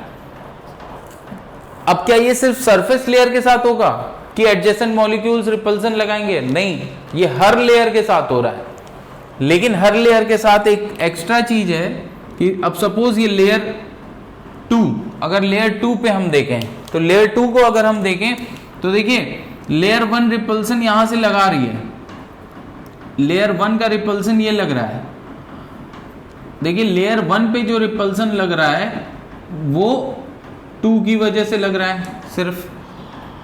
अब लेयर 2 पे जो रिपल्सन लग रहा है वो 3 की वजह से ऊपर लग रहा है, ठीक है, अब ये शिफ्ट होगी ऊपर, लेकिन 1 की वजह से नीचे भी लग रहा है, तो ये थोड़ा नीचे भी शिफ्ट हो जाएगी, ठीक है, ये थोड़ा ऊपर शिफ्ट हो गई, थोड़ा नीचे शिफ्ट हो गई। अब जैसे बाकी किसी भी पार्टिकल पे अट्रैक्शन जो फोर्सेस हैं वो कैंसिल कर रहे हैं, तो देखिए रिपल्सन फोर्सेस भी कैंसिल कर रहे हैं, तो एक्सेस एनर्जी इनके पास नहीं रहेगी, लेयर 2 के पास एक्सेस एनर्जी कहाँ रहेगी, इनके पास रहेगी। और सिमिलरली देखिए जब आप डेप्थ में देखते जाएंगे तो एडजेसेंट लेयर, अच्छा ये रिपल्सन क्या लगा, रिपल्सन जो लगता है वो रिपल्सन जो है is basically because of adjacent layer, ठीक है, because of only adjacent layer. Adjacent मतलब बगल वाली, ये नहीं कि 3 एक पे लगाने लगेगी रिपल्सन, ठीक है। तो ये एडजेसेंट लेयर का जो रिपल्सन है that is the cause of excess energy of the surface molecule.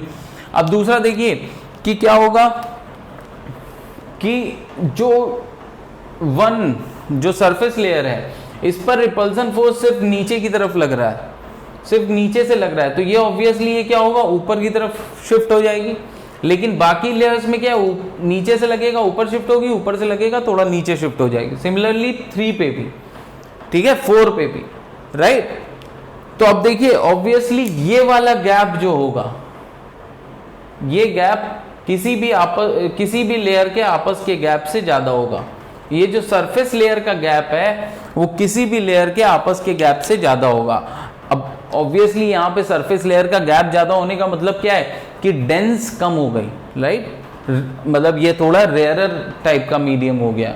जो सरफेस लेयर है बेसिकली हमको कहना चाहिए कि यहाँ पर ये जो मॉलिक्यूल्स के बीच का डिस्टेंस है ये बढ़ गया, तो ऑब्वियसली ये डेंस पैक्ड नहीं रहे, डेंसली पैक्ड मॉलिक्यूल्स नहीं रहे सरफेस वाले।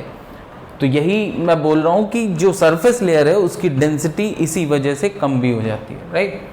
सो ये आपका एक क्वालिटेटिव एनालिसिस होगी सरफेस एनर्जी की एंड ऑल अदर फेनोमेना, ठीक है, तो थ्योरी पॉइंट ऑफ व्यू से। अब नेक्स्ट देखिए हम कुछ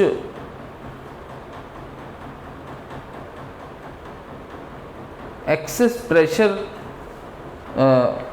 प्रेशर कॉन्सेप्ट देखते हैं कि अगर कोई लिक्विड है, लिक्विड ड्रॉप है या फिर जो बबल ड्रॉप है, तो उसके एयर ड्रॉप है, तो उसके भीतर जो है एयर बबल के भीतर एक्सेस प्रेशर कितना बनता है, राइट। सो हम पहले उसकी बात करेंगे अभी। सो एक्सेस प्रेशर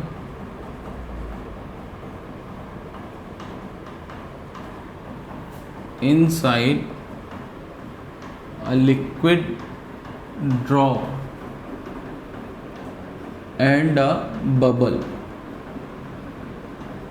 मतलब excess pressure inside a liquid drop and a bubble, मतलब देखिए बाहर से एटमॉस्फेरिक अगर बबल बना हुआ है या फिर लिक्विड, अगर लिक्विड ड्रॉप अगर आप देख रहे हैं एयर में, तो it is maintaining this kind of shape. क्यों? क्योंकि बाहर से देखिए इस पर एटमॉस्फेरिक प्रेशर लग रहा है, तो अगर ये मेंटेन कर रहा है इस शेप को, तो अंदर से कुछ ना कुछ प्रेशर लग रहा होगा जो कि एटमॉस्फेरिक प्रेशर से ज़्यादा होगा।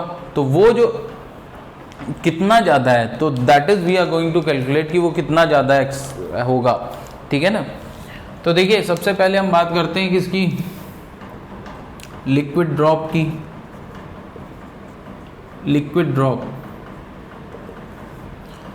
सो देखिए लिक्विड ड्रॉप आपकी क्या होती है, लिक्विड ड्रॉप आपकी है, suppose this is your liquid drop, ठीक है। तो अब आप इसको 20 से कट कर दीजिए, ठीक है। जब आप इसको 20 से कट कर देंगे, अब देखिए ये जो इसका सेक्शन आएगा, ये जो सेक्शन आएगा, ठीक है, ये जो सेक्शन आएगा, अब देखिए इसके जस्ट ऑपोजिट भी एक ऐसा ही कुछ सेक्शन होगा, ठीक है। तो आपको पता है कि ये लिक्विड ड्रॉप आपस में दोनों पार्ट जो थे इसके आपस में पहले कंबाइंड फॉर्म में थे, है ना, ये दोनों आपस में जुड़े हुए थे।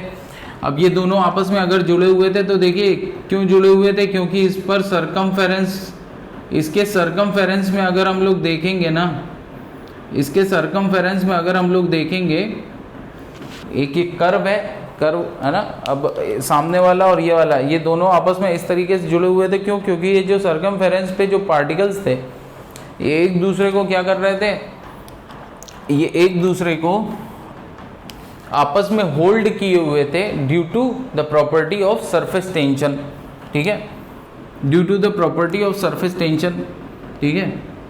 और अंदर से देखिए क्या फोर्स लग रहा था, अंदर से फोर्स लग रहा था P, ठीक है, प्रेशर फोर्स ही तो हमें निकालना है, और बाहर से प्रेशर फोर्स लग रहा था P एटमॉस्फेयर, ठीक है, P एटमॉस्फेयर। अब इस लिक्विड ड्रॉपलेट की अगर रेडियस r है, लिक्विड ड्रॉपलेट की अगर रेडियस क्या है r है, तो देखिए ये जो फोर्स आता है, जो सरफेस फोर्स आता है वो होता क्या है, लैम्डा इंटू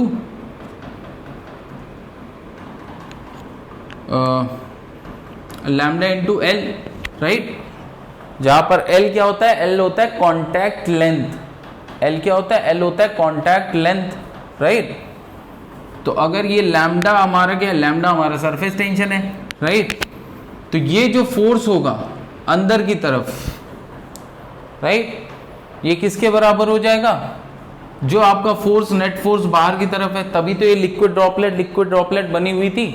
अरे ये तो हम काट के सिर्फ इसलिए देख रहे हैं क्योंकि हमको क्लियर हो कि हो क्या रहा है। तो देखिए ये प्रेशर एक बाहर की तरफ लग रहा है, P एटमॉस्फेयर अंदर की तरफ लग रहा है, ठीक है। अब ये शेप ये मेंटेन किए हुए है, क्यों? क्योंकि ये एक्सेस, ये प्रेशर जो P इनसाइड है ये एक्सेस है, किससे, PA से, एटमॉस्फेरिक प्रेशर से। अब ये कितना एक्सेस है, तो वो देखिए हमको यहां से समझ आता है कि ये होल्ड किए थे। देखिए ये वाली सरफेस को अगर मैं देखूं तो इसकी सरफेस पे, मतलब सरकमफेरेंस पे सरफेस टेंशन फोर्स लग रहा है, ठीक है। तो बस कुछ नहीं, बिकॉज सिग्मा F इज 0, तो हमारा क्या हो जाएगा, देखिए अब ये जो क्रॉस सेक्शन एरिया लेते हैं ना हम लोग P इंटू ए में, जो F is equal to P into A लेते हैं, वो क्रॉस सेक्शन एरिया लेते हैं ना। तो net outward force is equal to net inward force. Net inward force है क्या, तो वो तो देखिए लैम्डा इंटू एल है। अब एल यहाँ जो कांटेक्ट लेंथ है वो है क्या, 2 पाई आर, तो लैम्डा इंटू 2 पाई आर है। So lambda into 2 pi r is equal to P minus P A into A. अब एरिया देखिए, क्रॉस सेक्शन एरिया कौन सा है जहां पे प्रेशर लग रहा है, वो है पाई आर स्क्वायर, ठीक है। तो यहां से आई थिंक ये क्लियर होता है कि ये जो एक्सेस प्रेशर है इनसाइड, यही तो एक्सेस प्रेशर है। एक्सेस कितना ज़्यादा है बाहर से, दैट इज एक्सेस। तो ये एक्सेस प्रेशर इंटेंसिटी आ गई कितनी, 2 लैम्डा अपॉन आर, ठीक है। एक्सेस प्रेशर इंटेंसिटी आप यहाँ से निकाल लेंगे 2 लैम्डा बाई आर, ठीक है। एयर बबल के अंदर देखते हैं। अब एयर बबल और लिक्विड ड्रॉप में अंतर क्या है, देखिए एयर बबल और लिक्विड ड्रॉप में क्या है, अंदर पूरे में पानी था, और एयर बबल में क्या है, एयर बबल में सिर्फ और सिर्फ अब मतलब अंदर जो है ये एयर बबल जो बनेगा किसी लिक्विड का, वो क्या होगा, इसके अंदर क्या होगा, इसके अंदर लिक्विड होगा, सॉरी इसके अंदर क्या होगा, इसके अंदर एयर होगी। यहाँ इसके अंदर ड्रॉप है, तो ड्रॉप के अंदर क्या है, ड्रॉप के अंदर पानी है। बबल एयर बबल है, तो एयर बबल में क्या होगा, ये सिर्फ एक फिल्म होगी, बाहर की तरफ फिल्म होगी और अंदर की तरफ क्या होगा, पानी होगा। ओ अंदर की तरफ एयर होगी, राइट, सिर्फ एक फिल्म होगी बाहर की तरफ, ठीक है। अब सरफेस टेंशन हमने यहां पर लगाया, इसीलिए सिर्फ सरफेस का ही सरकमफेरेंस लिया है, अंदर किसी भी एरिया पे, है ना, अंदर किसी भी एरिया पे हमने कुछ नहीं लिया है, ठीक है ना, because it is surface tension is a surface phenomena. तो लिक्विड ड्रॉप में भले अंदर पूरे में पानी था, पर हमने सरकमफेरेंस पे ही क्यों सरफेस टेंशन फोर्स दिखाया है, क्योंकि surface force is a surface phenomena. तो यहां पर सरफेस तो एक ही है, राइट। सिमिलरली यहां पर अब क्या होगा, यहां भले अंदर एयर है, तो एयर का काम क्या होगा, एयर का काम होगा वो वाला प्रेशर देना इनसाइड, ठीक है ना, इनसाइड प्रेशर लगाना, ये एयर का काम है, ठीक है। और आउटसाइड से प्रेशर P एटमॉस्फेयर लग ही रहा है, तो फिर से अगर हम लोग क्रॉस सेक्शन देखें तो देखिए अब इस क्रॉस सेक्शन में क्या होगा, ये जो बीच में जो ये प्रेशर लग रहा है, ये प्रेशर अंदर वाली एयर की वजह से लग रहा है। यहाँ पर प्रेशर जो पी लग रहा है ये अंदर फ्लूइड की वजह से लग रहा है, लिक्विड की वजह से लग रहा है, ठीक है। लेकिन यहां पर भी सरफेस टेंशन जो है वो सिर्फ और सिर्फ सरकमफेरेंस पे ही लगेगा। क्यों? क्योंकि ये सरफेस फिनोमेना है। और यहां पर भी क्या है, यहां पर भी अब देखिए ये सिर्फ और सिर्फ सरफेस पे ही आपका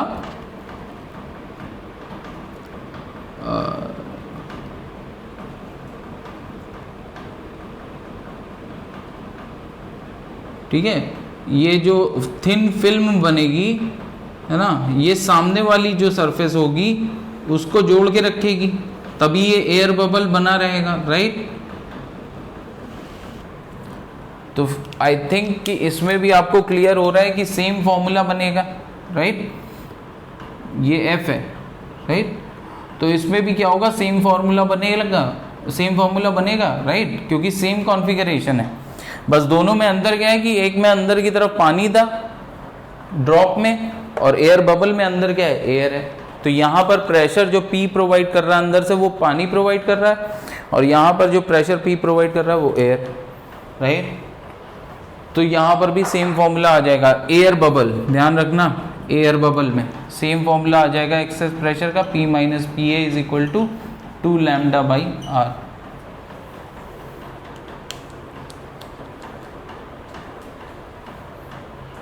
अब देखते हैं soap bubble, right. Soap bubble में देखिए क्या हो जाएगा। सोप बबल में बस ये याद रखना है, सोप बबल में दो सरफेसेस होती हैं। सोप बबल में क्या होता है, सोप बबल में दो सरफेसेस होती हैं। सरफेसेस का मतलब, सरफेसेस का मतलब होता है बाउंड्री, और बाउंड्री किसके बीच में होती है, दो अलग अलग मीडियम, ठीक है। तो आप जब सोप बबल देखते हैं तो बेसिकली सोप बबल में क्या होता है कि अंदर एयर है,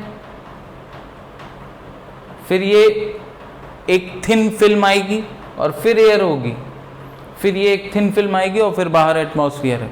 ये सोप बबल होता है। इसलिए मैं बोल रहा हूं यहां दो सरफेसेस हैं, दो सरफेसेस मतलब बाउंड्री बिटवीन टू मीडियम। तो अब ये जो दो सरफेसेस आएंगी इसमें देखिए क्या होगा,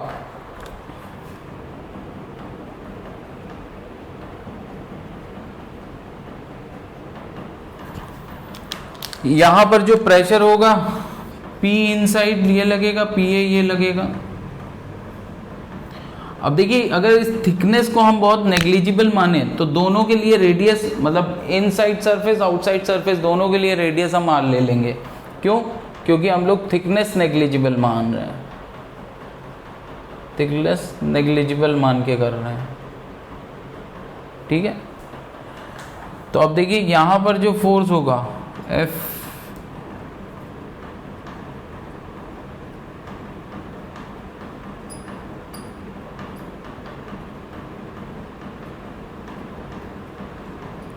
तो अब दो सरफेसेस लग रही हैं, तो देखो क्या हो जाएगा, ये जो सरफेस टेंशन फोर्स आएगा आपकी, ये जो सरफेस टेंशन फोर्स आएगा, ये सरफेस टेंशन फोर्स अब की बार क्या आएगा, सरफेस टेंशन फोर्स अब की बार आएगा F इज इक्वल टू, देखिए lambda, lambda into 2 pi R plus 2 pi R. दो सरफेसेस है ना, तो lambda into 2 pi R plus 2 pi R. अब फिर अब अगर इन केस आपको सपोज अगर आपको ये नहीं कैंसिल ये थिकनेस को नेग्लेक्ट नहीं करना है, उस केस में क्या होगा, F इज इक्वल टू अंदर वाली रेडियस को सपोज हम मान लें इस केस में R, तो देखिए क्या हो जाएगा लैम्डा इंटू, तो एक तो सरकमफेरेंस ये अंदर वाला तो 2 पाई R प्लस एक सरकमफेरेंस बाहर वाला तो 2 पाई R प्लस T।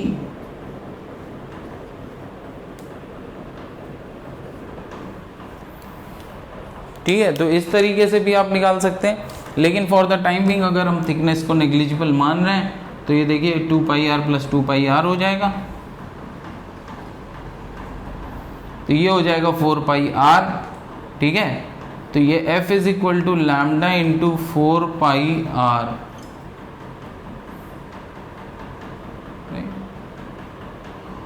और p माइनस पी ए तो देखिए क्या आएगा, वो तो पाई आर स्क्वायर आएगा, इसके p minus P A into pi are square, ठीक है। आप थिकनेस ना नेग्लिजिबल करेंगे तो फिर अकॉर्डिंगली आपको वो भी देखना पड़ेगा, ठीक है।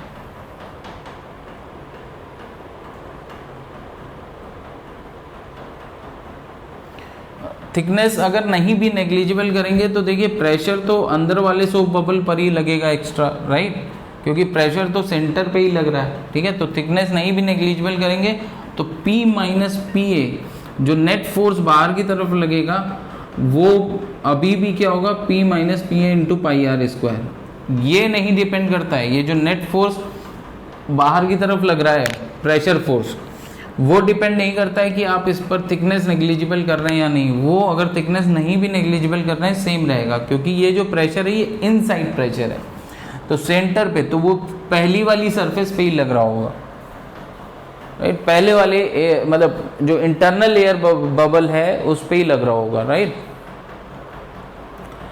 ये सोप बबल बन जाता है तो इसकी दो सरफेस हो जाती हैं, राइट, एक बाहर की तरफ एक अंदर की तरफ, बस और कुछ नहीं है। Then it becomes lambda into 4πr, ठीक है। और फिर यहाँ से देखिए P माइनस पी ए आपका आता है 4 लैम्डा बाई r,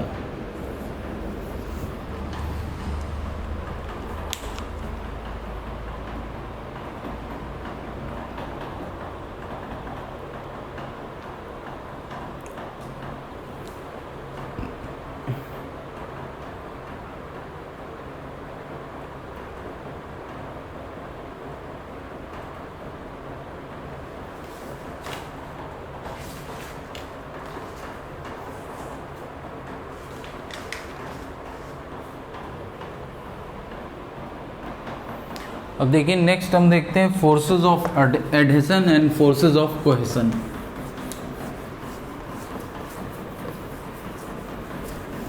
और उस पे बेस्ड जो कैपिलरी राइज होता है वो हम देखेंगे, ठीक है।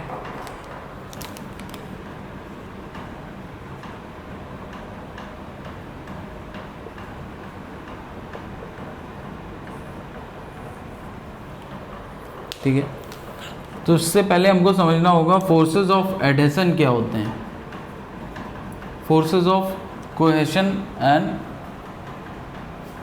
Forces of adhesion.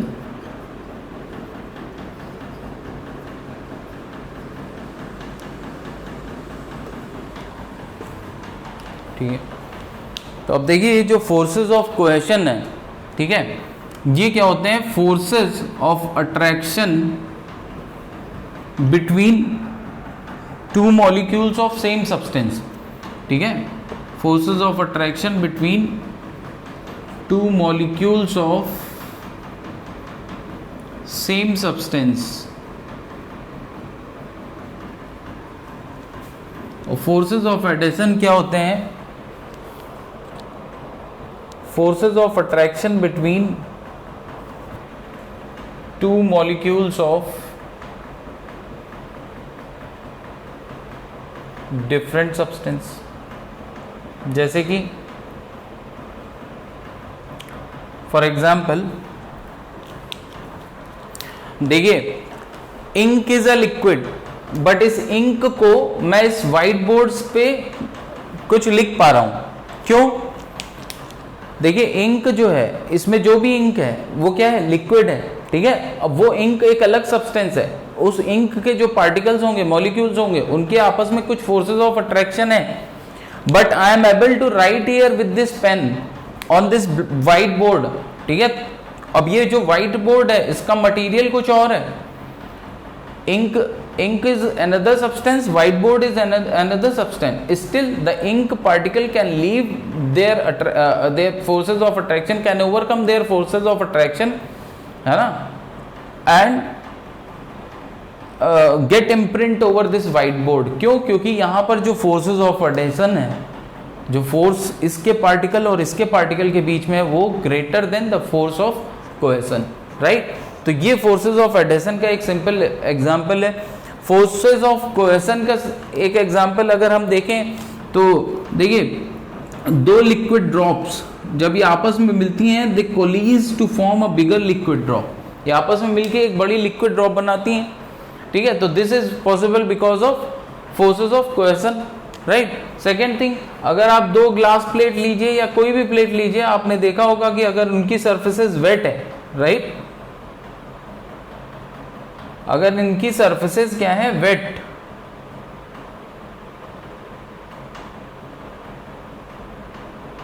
अगर इनकी सर्फेसेस वेट हैं तो इनको सेपरेट करना मुश्किल होता है उस समय, ठीक है। अगर दोनों सर्फेसेस क्या है, वेट हैं, तो फिर उस समय के लिए इसको सेपरेट करना मुश्किल होता है। वो क्यों?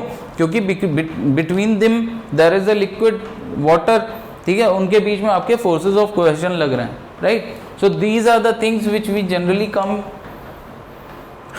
इन आवर डेली लाइफ, जहाँ से हम क्लियरली ये दोनों फोर्सेस को समझ सकते हैं। लेकिन इनका इफेक्ट अब होता क्या है, देखिए इनका इफेक्ट आता है कि जब कोई लिक्विड और सॉलिड सरफेस कांटेक्ट में आते हैं, राइट, जब कोई लिक्विड और सॉलिड सरफेस कांटेक्ट में आते हैं तो शेप ऑफ द सरफेस, जो शेप होगा लिक्विड सरफेस का, उसके accordingly angle of contact change हो जाता है। तो सब, और उसी के पीछे जो रीजन है वो है कैपिलरी राइज का। एंड देन वी नो कि कैपिलरी राइज के कितने इस पे बेस्ड कितने इन्वेंशन है, ठीक है ना, इस प्रॉपर्टी पे बेस्ड।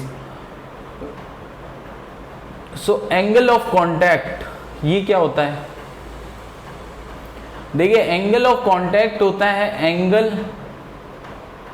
बिटवीन टेंजेंट, कब बनेगा ये, when the solid and liquid surfaces are in contact, ठीक है, सॉलिड और liquid surfaces when they are in contact, तो फिर कुछ एक एंगल फॉर्म होता है। वो एंगल क्या, कौन सा एंगल हम बात कर रहे हैं, angle between the tangent drawn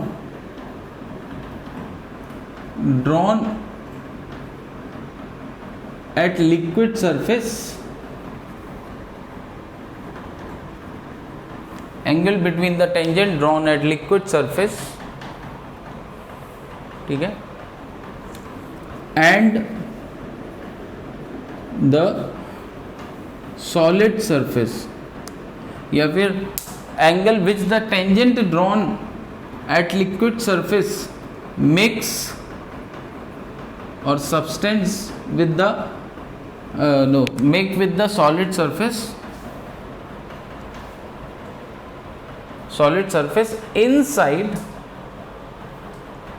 inside the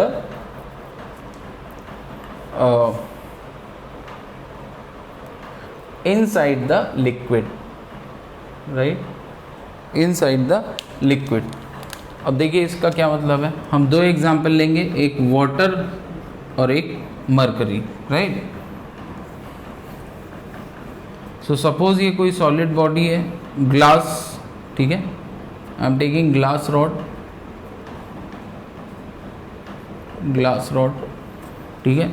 अब अगर इसके कांटेक्ट में हमने पानी रखा तो देखिए पानी जो है वो कुछ इस टाइप से आ जाए, इस टाइप से होगा, राइट, उसका सरफेस कुछ ऐसा हो जाएगा, राइट। क्यों ऐसा होगा, क्योंकि देखिए पानी और ग्लास के बीच में अगर हम बात करें, ठीक है, देखिए फोर्सेस ऑफ एडेशन कब ज़्यादा होंगे, कोहेशन कब ज़्यादा होंगे, वो डिपेंड करता है कौन से दो मटेरियल आपस में कांटेक्ट में है, ठीक है। अब पानी और ग्लास की हम अगर बात करते हैं, राइट, तो पानी और ग्लास में देखिए क्या होगा कि पानी के जो वाटर मॉलिक्यूल्स हैं उनके बीच में जो फोर्सेस ऑफ कोहेशन होगा, ठीक है, वो ज़्यादा होगा किससे, फोर्सेस ऑफ एडेशन से। फोर्सेस ऑफ कोहेशन जो ज़्यादा होगा वो किससे ज़्यादा होगा, फोर्सेस ऑफ एडेशन से। तो ऑब्वियसली क्या होगा कि देखिए जहां पर ग्लास कांटेक्ट में आएगा, देखिए अब ये वाले जो फोर्सेस हैं, जो यहाँ पर जो पार्टिकल्स हैं साइड में, इनको जो फोर्स ऑफ अट्रैक्शन अपने पार्टिकल्स की वजह से है, राइट, फोर्स ऑफ अट्रैक्शन अपने पार्टिकल, सॉरी इस तरफ ऐसे नहीं उठा होगा, राइट, इधर कोई कांटेक्ट नहीं लिया हमने, ठीक है। तो मैं बता रहा हूँ कि इनिशियली कुछ इस तरीके से ये बनेगा, राइट। यहाँ पर ये देखिए, जहाँ पर पॉइंट ऑफ कांटेक्ट होगा वहीं पर राइज करेगा, ठीक है ना, वहीं पर लिक्विड राइज करेगा। देखिए नॉर्मल लेवल, सपोज अगर ये वाटर एंड अगर ये मैंने वाटर एंड ग्लास लिया है, तो वाटर एंड ग्लास में क्या होगा, ये राइज करेगा, right. Wet water and glass में देखिए फोर्सेस ऑफ कोहेसन जो है वो क्या होगा, फोर्सेस ऑफ कोहेसन कम होगा, राइट। फोर्सेस ऑफ कोहेसन जो है वो कम होगा और फोर्सेस ऑफ एडेशन ज़्यादा होगा। कब, जब मैं वाटर प्लस ग्लास की बात कर रहा हूँ, ठीक है। तो वाटर मॉलिक्यूल्स का आपस में जो फोर्स ऑफ अट्रैक्शन है, ठीक है, बनाया मैंने सही था, यहाँ पर गड़बड़ लिख दिया। फोर्स ऑफ अट्रैक्शन जो है, right, between the water molecules, वो क्या होगा, वो कम हो जाएगा, right. Force of attraction between the water molecule वो कम हो जाएगा। और जहां पर ये कांटेक्ट में आएगा ग्लास के, ये सारे वाटर मॉलिक्यूल, अब देखिए ये जो किनारे पे वाटर मॉलिक्यूल होंगे, इनको ग्लास रॉड के जो मॉलिक्यूल्स होंगे वो अट्रैक्ट कर रहे होंगे, राइट। ये जो वाटर मॉलिक्यूल्स हैं साइड में, इनको ग्लास रॉड के मॉलिक्यूल्स अट्रैक्ट करने लगेंगे। अब ये जो फोर्स ऑफ एडेशन है, राइट, इन दोनों मॉलिक्यूल्स के बीच में, दोनों डिफरेंट सब्सटेंस के मॉलिक्यूल्स के बीच में, वो ग्रेटर है किससे, जो फोर्स ऑफ कोहेसन है, मतलब इनके जो पार्टिकल्स हैं, ये फोर्स ऑफ कोहेसन, ठीक है। तो इसलिए जो ये साइड वाले जो वाटर मॉलिक्यूल्स हैं वो क्या करेंगे, राइज कर जाएंगे अपवर्ड, राइज करेंगे अपवर्ड। तो ये क्या करेंगे, जो ये सरफेस है इसको वेट कर देंगे, राइट, क्योंकि उनसे उससे चिपक जाएंगे, क्योंकि फोर्स ऑफ एडेशन ज़्यादा है फोर्स ऑफ कोहेसन से, ठीक है। तो उससे चिपक जाएंगे, ठीक है। अब देखिए जब ये यहाँ पर, ऐसे केस में क्या होगा,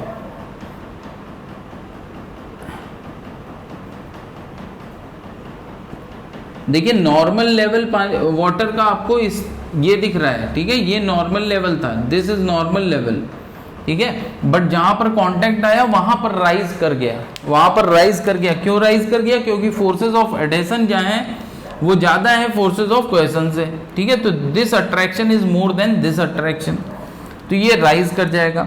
अब देखिए जो यहाँ पर कांटेक्ट जहां पर हो रहा है, कांटेक्ट पॉइंट पे, अगर मैं कांटेक्ट पॉइंट पे एक टेंजेंट ड्रॉ करूं, tangent draw at the liquid surface at contact point, ठीक है।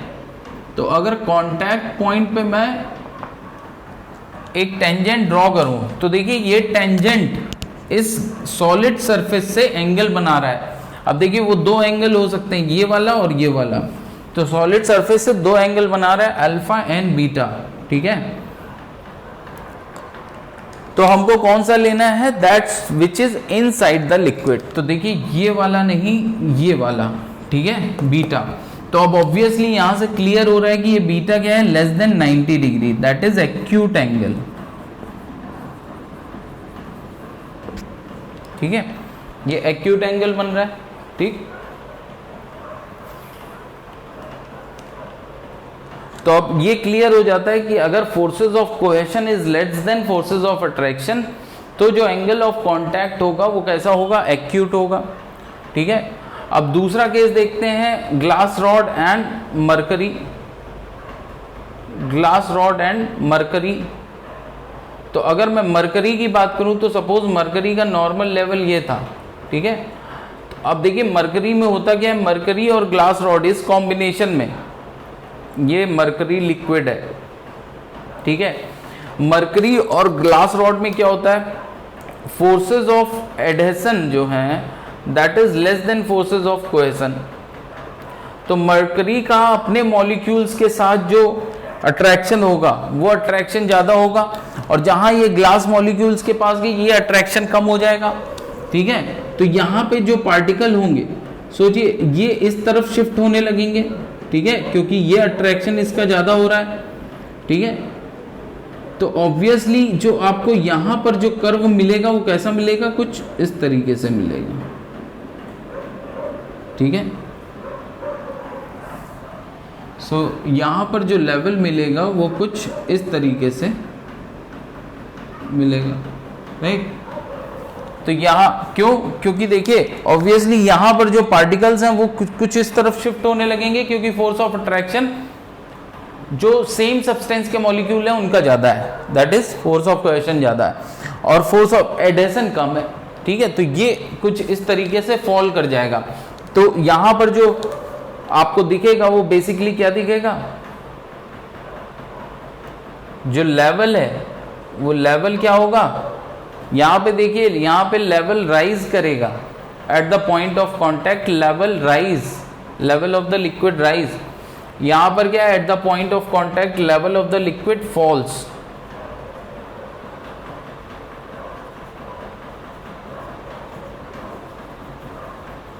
ठीक है, level of the liquid falls, ठीक है। अब देखिए यहाँ पर जो टेंजेंट हम ड्रॉ करेंगे तो वो टेंजेंट कुछ ये आएगा, ठीक है। लिक्विड सरफेस पे पॉइंट ऑफ कांटेक्ट पे जो टेंजेंट ड्रॉ करेंगे वो टेंजेंट ही आएगा, और ये देखिए इनसाइड द लिक्विड जो एंगल बनाएगा वो ये वाला होगा, ठीक है। इनसाइड द लिक्विड एंगल जो बनाएगा वो ये वाला होगा, और ये क्या है, greater than 90 degree, that is obtuse angle. तो ये ऑब्ट्यूस एंगल बना रहा है, राइट।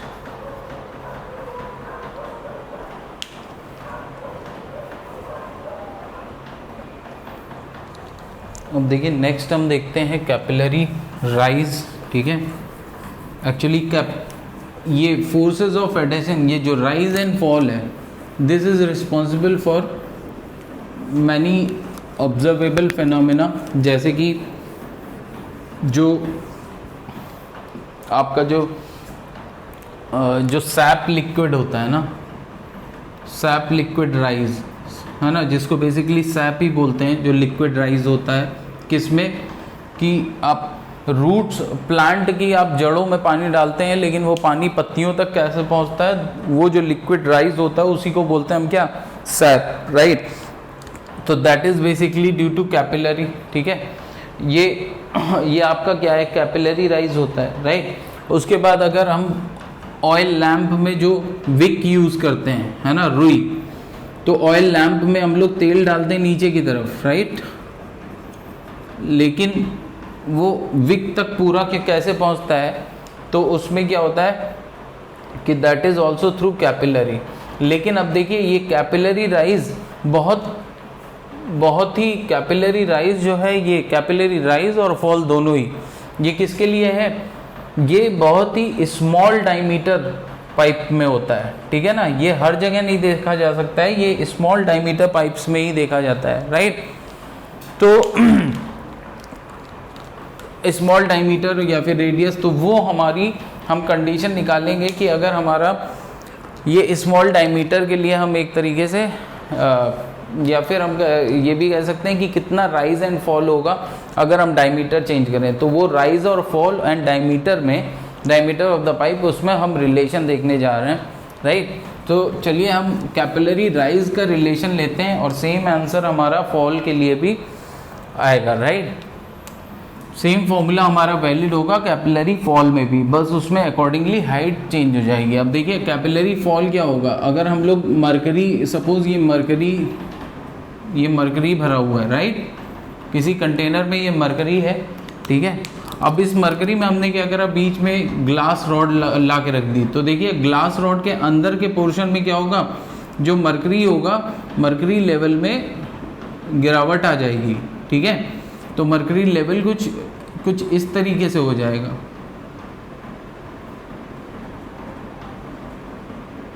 ठीक है। तो आप देखिए मेनिस्कस, इसको बोलते हैं मेनिस्कस, ये जो शेप बनता है इसको बोलते हैं मेनिस्कस। तो मेनिस्कस उठा हुआ दिख रहा है आपको ना, ठीक है। तो इसको देख के कैपिलरी राइज और फॉल मत बोलना, हम नॉर्मल लेवल से बात करते हैं, जो नॉर्मल लेवल था उसके अगर उसमें आपने बीच में डाल दिया तो ये h हाइट का कैपिलरी फॉल हो जाएगा, राइट। और अगर हमने सपोज अगर ये वाटर है, ठीक है, यहाँ लिक्विड मरकरी लिया है, ये अगर हमने वाटर लिया यहाँ पर, ठीक है, और इसमें अगर हम लोग एक पतली ट्यूब डाल देते हैं ग्लास की, तो क्या होगा, यहाँ पर नॉर्मल लेवल से पानी ऊपर उठकर चला जाएगा, ठीक है। अब ऑब्वियसली यही पानी का वॉल्यूम ऊपर उठेगा तो फिर क्या होगा, यहाँ पर जो बाहर की तरफ है वो लेवल कुछ कम भी हो जाएगा, ठीक है। और इसका मेनिस्कस कैसा बनेगा, कुछ इस टाइप से बनेगा, ठीक है।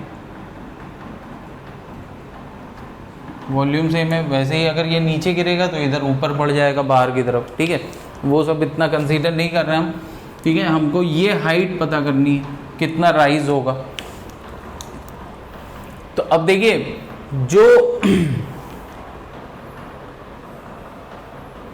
जो ये राइज हुआ है बेसिकली, राइट, जो ये लिक्विड कॉलम बनेगा, ठीक है।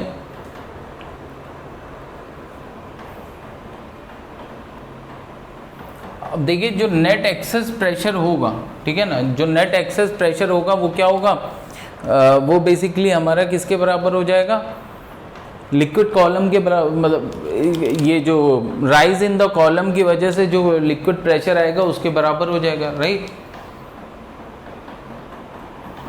देखिए एक तरीके से अगर मैं इसमें देखूं तो एक्सेस प्रेशर किस तरफ है, नीचे की तरफ होगा। इस लिक्विड कॉलम में एक्सेस प्रेशर किस तरफ होगा, नीचे की तरफ होगा, ठीक है, क्योंकि कॉलम राइज किया है, राइट। और ऑब्वियसली तो जो प्रेशर क्रिएट होगा इस कॉलम की वजह से वो नीचे की तरफ होगा, ठीक है। तो अगर मैं इस ट्यूब में देखूं, इस ट्यूब में मैं इक्विलिब्रियम कंडीशन में इस क्रॉस सेक्शन पे, ठीक है, इस क्रॉस सेक्शन पे इक्विलिब्रियम कंडीशन पे, ट्यूब के क्रॉस सेक्शन पे इक्विलिब्रियम कंडीशन अगर लगा रहा हूँ तो देखिए ये सपोज इसकी रेडियस है आपकी इस ट्यूब की आर, राइट, इसकी रेडियस है आर। तो देखिए ये एक प्रेशर फोर्स लग रहा है रो जी एच, जहाँ पर रो क्या है, rho is the density of the liquid, g is the acceleration due to gravity, h is the column height.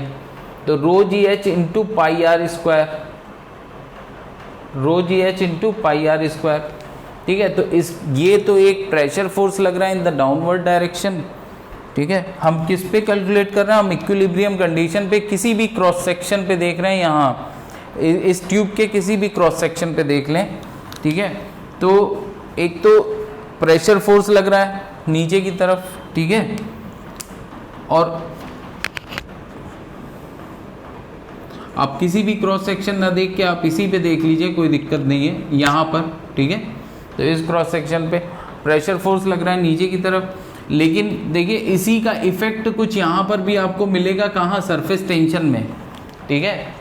Surface tension में भी ये इफेक्ट है, क्योंकि यहाँ पर देखिए अगर ये एक तरीके से ये जो प्रेशर है लिक्विड को, देखिए प्रेशर क्या होता है, मैंने बताया था कि किसी भी पॉइंट पे लग रहा है, अगर जो प्रेशर लग रहा है किसी भी पॉइंट पे, वो क्या है, पूरा वेट ऑफ द कॉलम, ठीक है। किसी भी एक पर्टिकुलर एरिया पे जो प्रेशर लग रहा है वो क्या होता है, wait of the water level supported, ठीक है ना। तो ये जो आपने बेसिकली निकाला है ये है क्या, ये इस कॉलम का वेट है, इस कॉलम में जो वाटर लेवल राइज हुआ है उसका वेट है, ठीक है ना। इस कॉलम में जो वाटर लेवल राइज हुआ है उसका वेट ही तो है ये प्रेशर फोर्स, ठीक है। तो इसलिए मैं बोल रहा हूँ ये किसी भी कॉलम में आप देख लीजिए, ये किसी भी क्रॉस सेक्शन पे आप देख लीजिए इस कॉलम में, तो क्या है कि एक तरीके से हमको ये दिख रहा है कि ये बल्क में ये लिक्विड का वेट है जो कि नीचे की तरफ लग रहा है, ठीक है। तो इसलिए मैं किसी एक पर्टिकुलर पॉइंट की बात नहीं कर रहा हूँ, क्योंकि I am taking here the weight of the liquid water जो कि यहाँ राइज किया है। और ये weight of the liquid water ये कौन बैलेंस कर रहा है, ये बैलेंस हो रहा है जो ग्लास और इसके कांटेक्ट पॉइंट पे सरफेस टेंशन आ रहा है। अब देखिए टेंशन फोर्स ऐसे ही होगा कि नहीं, क्योंकि टेंशन फोर्स क्या होगा, अब देखिए ये जब राइज कर गई है दोनों तरफ से सरफेस, तो टेंशन फोर्स मैंने क्या बताया था, टेंशन फोर्स होता है जो सरफेस है वो एक्ट्स लाइक अ स्ट्रेच्ड मेम्ब्रेन, सरफेस है वो कैसा एक्ट करती है, it acts like a stretched membrane, ठीक है। तो ये टेंशन फोर्स कुछ इसी तरीके से आएगा। अब देखिए अगर एंगल ऑफ कांटेक्ट थीटा है तो ये एंगल भी थीटा होगा, sorry not this angle, this angle, ये एंगल भी थीटा होगा। अगर एंगल ऑफ कांटेक्ट थीटा है तो ये एंगल भी थीटा होगा, ठीक है। तो तो अब देखिए ये एक फोर्स आएगा F cos थीटा, और ये आएगा F, ये F cos थीटा होगा और ये F होगा F sin थीटा। इधर भी F sin थीटा आएगा और इधर F cos थीटा। अब देखिए ये F sin थीटा एक दूसरे को कैंसिल कर देंगे, तो जो वर्टिकल फोर्स इसको सपोर्ट कर रहा है, कैपिलरी राइज में जो वर्टिकल फोर्स है वो किसको सपोर्ट कर रहा है, ये वाला जो वर्टिकल फोर्स आया है ये सपोर्ट कर रहा है इस कॉलम के वेट को, ठीक है। तो इसको सपोर्ट कर रहा है, तो ये हो जाएगा 2F cos थीटा। अब ये F होता क्या है, F है सरफेस फोर्स, तो F सरफेस फोर्स क्या होता है, lambda into length of contact, ठीक है। अब यहां पर लेंथ ऑफ कॉन्टैक्ट है कितना, इस ट्यूब का, और ये जो सरफेस है, सरफेस मॉलिक्यूल्स, इनका लेंथ ऑफ कॉन्टैक्ट कितना है, ट्यूब का और सरफेस मॉलिक्यूल का लेंथ ऑफ कॉन्टैक्ट है लैम्डा इंटू 2 पाई r, ठीक है। Length of contact 2 pi r, तो फोर्स क्या हो गया, लैम्डा इंटू 2 पाई r। यहां से पुट करिए आंसर आएगा। तो अब दोनों इक्वल होंगे एट इक्विलिब्रियम, ठीक है ना। इक्विलिब्रियम पे आने के बाद आप देखेंगे कि मर्करी राइज या मर्करी फॉल या फिर liquid rise in the glass rod या ग्लास ट्यूब, वो कितना होता है, उसको 2F की जगह मैं लिख रहा हूं lambda into 2 pi r, where r is the radius of the tube, is equal to into cos theta is equal to rho g h pi r square।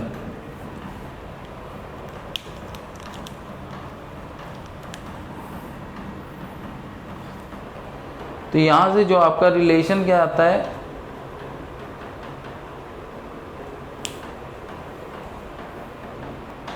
Just a minute, ये 2F cos theta नहीं होगा, अरे ये F कौन सा होता है, surface force होता है ना। तो ध्यान करिए कि जब हमने सरफेस फोर्स की बात करी थी इस टाइप के अरेंजमेंट में, तो ये सरफेस फोर्स कोई एक जगह से नहीं लग रहा था, ये सरफेस फोर्स क्या था, इसको नीचे की तरफ घसीट रहा था, राइट। ये सरफेस फोर्स कोई एक जगह से नहीं लग रहा था। हमने देखा था कि अगर सरफेस पे हम कोई लाइन खींच दें तो ये सरफेस फोर्स की डायरेक्शन क्या होती है, परपेंडिकुलर टू दिस लाइन, ठीक है। इसी तरीके से कंसीडर करिए कि ये देखिए ये एक मेनिस्कस बन जाएगा, ठीक है, ये एक मेनिस्कस बन जाएगा, मतलब ये जो कांटेक्ट एरिया होगा वो पूरा ये कांटेक्ट एरिया होगा। सिंपल अभी हमने देखा था कि जब हमने एक्सेस प्रेशर देखा था, तो देखिए सरफेस पे हम लोग फोर्स इस तरीके से दिखा रहे थे ना, तो ये फोर्स क्या होता है, हर एक कांटेक्ट पार्टिकल के बीच में होता है। अब देखिए F sin थीटा क्यों कैंसिल कर रहा है, क्योंकि इधर वाला पार्टिकल जो होगा उस पर भी F sin थीटा इधर लग रहा होगा और इधर वाले पार्टिकल पे F sin थीटा इधर लग रहा है, राइट। पूरे चारों सर्कमफेरेंस में देखेंगे तो F sin थीटा आपका क्या हो जाएगा, कैंसिल हो जाएगा। लेकिन ये F cos थीटा क्या है, ये आपका वर्टिकल डायरेक्शन में है, ये वर्टिकल डायरेक्शन में तो है, लेकिन ये कुछ इस तरीके से फोर्स लग रहा है, देखिए ये कुछ इस तरीके से फोर्स लग रहा है, राइट। तो ये बेसिकली हम 2F cos थीटा नहीं लेंगे, ऐसे तो देखिए 2F cos थीटा नहीं होगा। फिर आपका देखिए आपका ये जो है ये पूरा एक सिलिंड्रिकल बॉडी है, तो हर एक पॉइंट पे ये लग रहा होगा F, ठीक है। तो सरफेस फोर्स ये पूरा होगा, ठीक है, चारों तरफ से सरफेस फोर्स F जो है ये चारों तरफ से लग रहा होगा, राइट। तो ये बेसिकली 2F cos थीटा नहीं, ये F cos थीटा है। ये जो component of force F cos theta है जो कि ऊपर की तरफ लग रहा है, राइट। आप इस तरीके से देखिए यहाँ पर ये F sin थीटा आपस में ना कैंसिल होके, बल्कि F sin थीटा आप इस तरीके से कैंसिल कर सकते हैं, जो ये नेट फोर्स ये वाला है ना, ये हॉरिजॉन्टल कंपोनेंट है, तो यहाँ पर हॉरिजॉन्टल कंपोनेंट देखिए ये जो फोर्सेस ऑफ एडेशन है ना, और नॉर्मल रिएक्शन जो है, ये दोनों मिलके क्या है, ये एफ साइन थीटा को डील कर लेंगे, ठीक है। एफ साइन थीटा, ठीक है, अगर एफ साइन थीटा हम मान लेते हैं अलग अलग पार्टिकल पे लग रहा है, आपस में एक दूसरे को नहीं कैंसिल कर रहा है, तो देखिए एफ साइन थीटा हर एक पार्टिकल का क्या होगा, ये जो नॉर्मल रिएक्शन है इससे कैंसिल हो जा रहा है। तो हॉरिजॉन्टल में तो ये बैलेंस ऐसे ही हुआ जा रहा है नॉर्मल रिएक्शन की वजह से, ठीक है। तो we are not concern about F sine theta, ठीक है। F sine theta it's actually not cancelling each other, क्योंकि ये इस पार्टिकल पे लग रहा होगा और ये इस पार्टिकल पे लग रहा होगा, ठीक है, अलग अलग मान लेते हैं। लेकिन ये थ्रू आउट द सर्कमफेरेंस आप देखिए ये जो सारे पार्टिकल्स हैं ये किसके टच में हैं, ये हैं ग्लास रॉड के टच में, तो वो नॉर्मल रिएक्शन के साथ जो है बैलेंस हो जा रहे हैं, इक्विलिब्रियम पे आ जा रहे हैं। लेकिन वर्टिकल डायरेक्शन में अगर हम बैलेंस करने चलते हैं तो वर्टिकल डायरेक्शन में हमारे पास क्या आता है, फोर्स एफ कॉस थीटा आता है, ठीक है ना। नाउ इट्स क्लियर कि ये एफ कॉस थीटा ऐसा नहीं है कि दो ही एफ कॉस थीटा लग रहा है थोड़ा, ठीक है, ये थ्रू पूरे सर्कमफेरेंस पे लग रहा है, ठीक है। That is the complexity with the surface tension, ठीक है, पूरे सर्कमफेरेंस पे लग रहा है, ठीक है। तो ये सिंगल एफ कॉस थीटा है, दैट इज सरफेस फोर्स का वर्टिकल कंपोनेंट जो यहाँ आ रहा है कैपिलरी राइज में, वो ये जो राइज कॉलम राइज हुआ है उतने अमाउंट के वेट को इक्विलिब्रियम में, आई मीन उतने अमाउंट के वेट को सपोर्ट कर रहा है, तो इक्विलिब्रियम में, ताकि ये पूरा जो है अरेंजमेंट इक्विलिब्रियम पे आ जा रहा है, राइट। फिर से देख लीजिए ये वाला फोर्स जो है ये आपस में ना कैंसिल होके ये इक्विलिब्रियम में आ रहे हैं दोनों सरफेस के कांटेक्ट की वजह से, राइट, सरफेस के कांटेक्ट की वजह से, जो सरफेस पे कांटेक्ट फोर्स लग रहा है उसकी वजह से ये इक्विलिब्रियम में आ जा रहे हैं। लेकिन जो ये वर्टिकल राइज इन कॉलम में, ये किसकी वजह से इक्विलिब्रियम में आ रहा है, वर्टिकल राइज इन कॉलम का मतलब ये वेट, ये जितना भी कॉलम में पानी है इसका अपना कुछ वेट होगा, वो उस वेट को कौन काउंटरएक्ट कर रहा है, वो है एफ कॉस थीटा, ठीक है। तो सरफेस फोर्स का जो वर्टिकल कंपोनेंट आएगा, अब यहाँ पर सरफेस फोर्स के दो कंपोनेंट हो क्यों गए, क्योंकि यहाँ पर जो है एंगल ऑफ कांटेक्ट चेंज हो गया है, राइट, एंगल ऑफ कांटेक्ट थोड़ा चेंज हो गया है, तो ये 2 ना रह के ये क्या हो जाएगा लैम्डा, ठीक है। तो F इज इक्वल टू क्या हो जाएगा लैम्डा इंटू 2 पाई आर। सो ये R कैंसिल, यहाँ से H इज इक्वल टू क्या आ जाएगा, H इज इक्वल टू आ जाएगा 2 पाई से pi cancel, right, 2 lambda cos theta upon rho g R. H is equal to 2 lambda cos theta upon rho g R, right.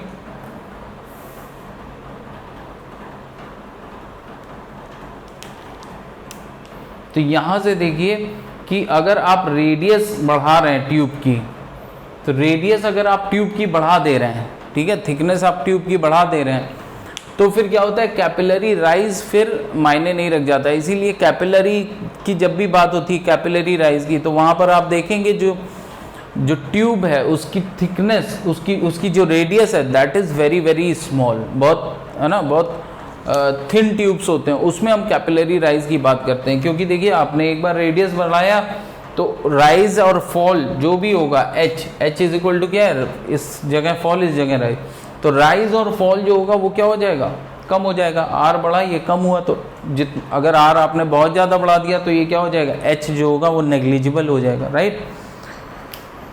So that's it for today. So in the next class we are going to start with new chapter, ठीक है, that is thermal properties. Thank you very much.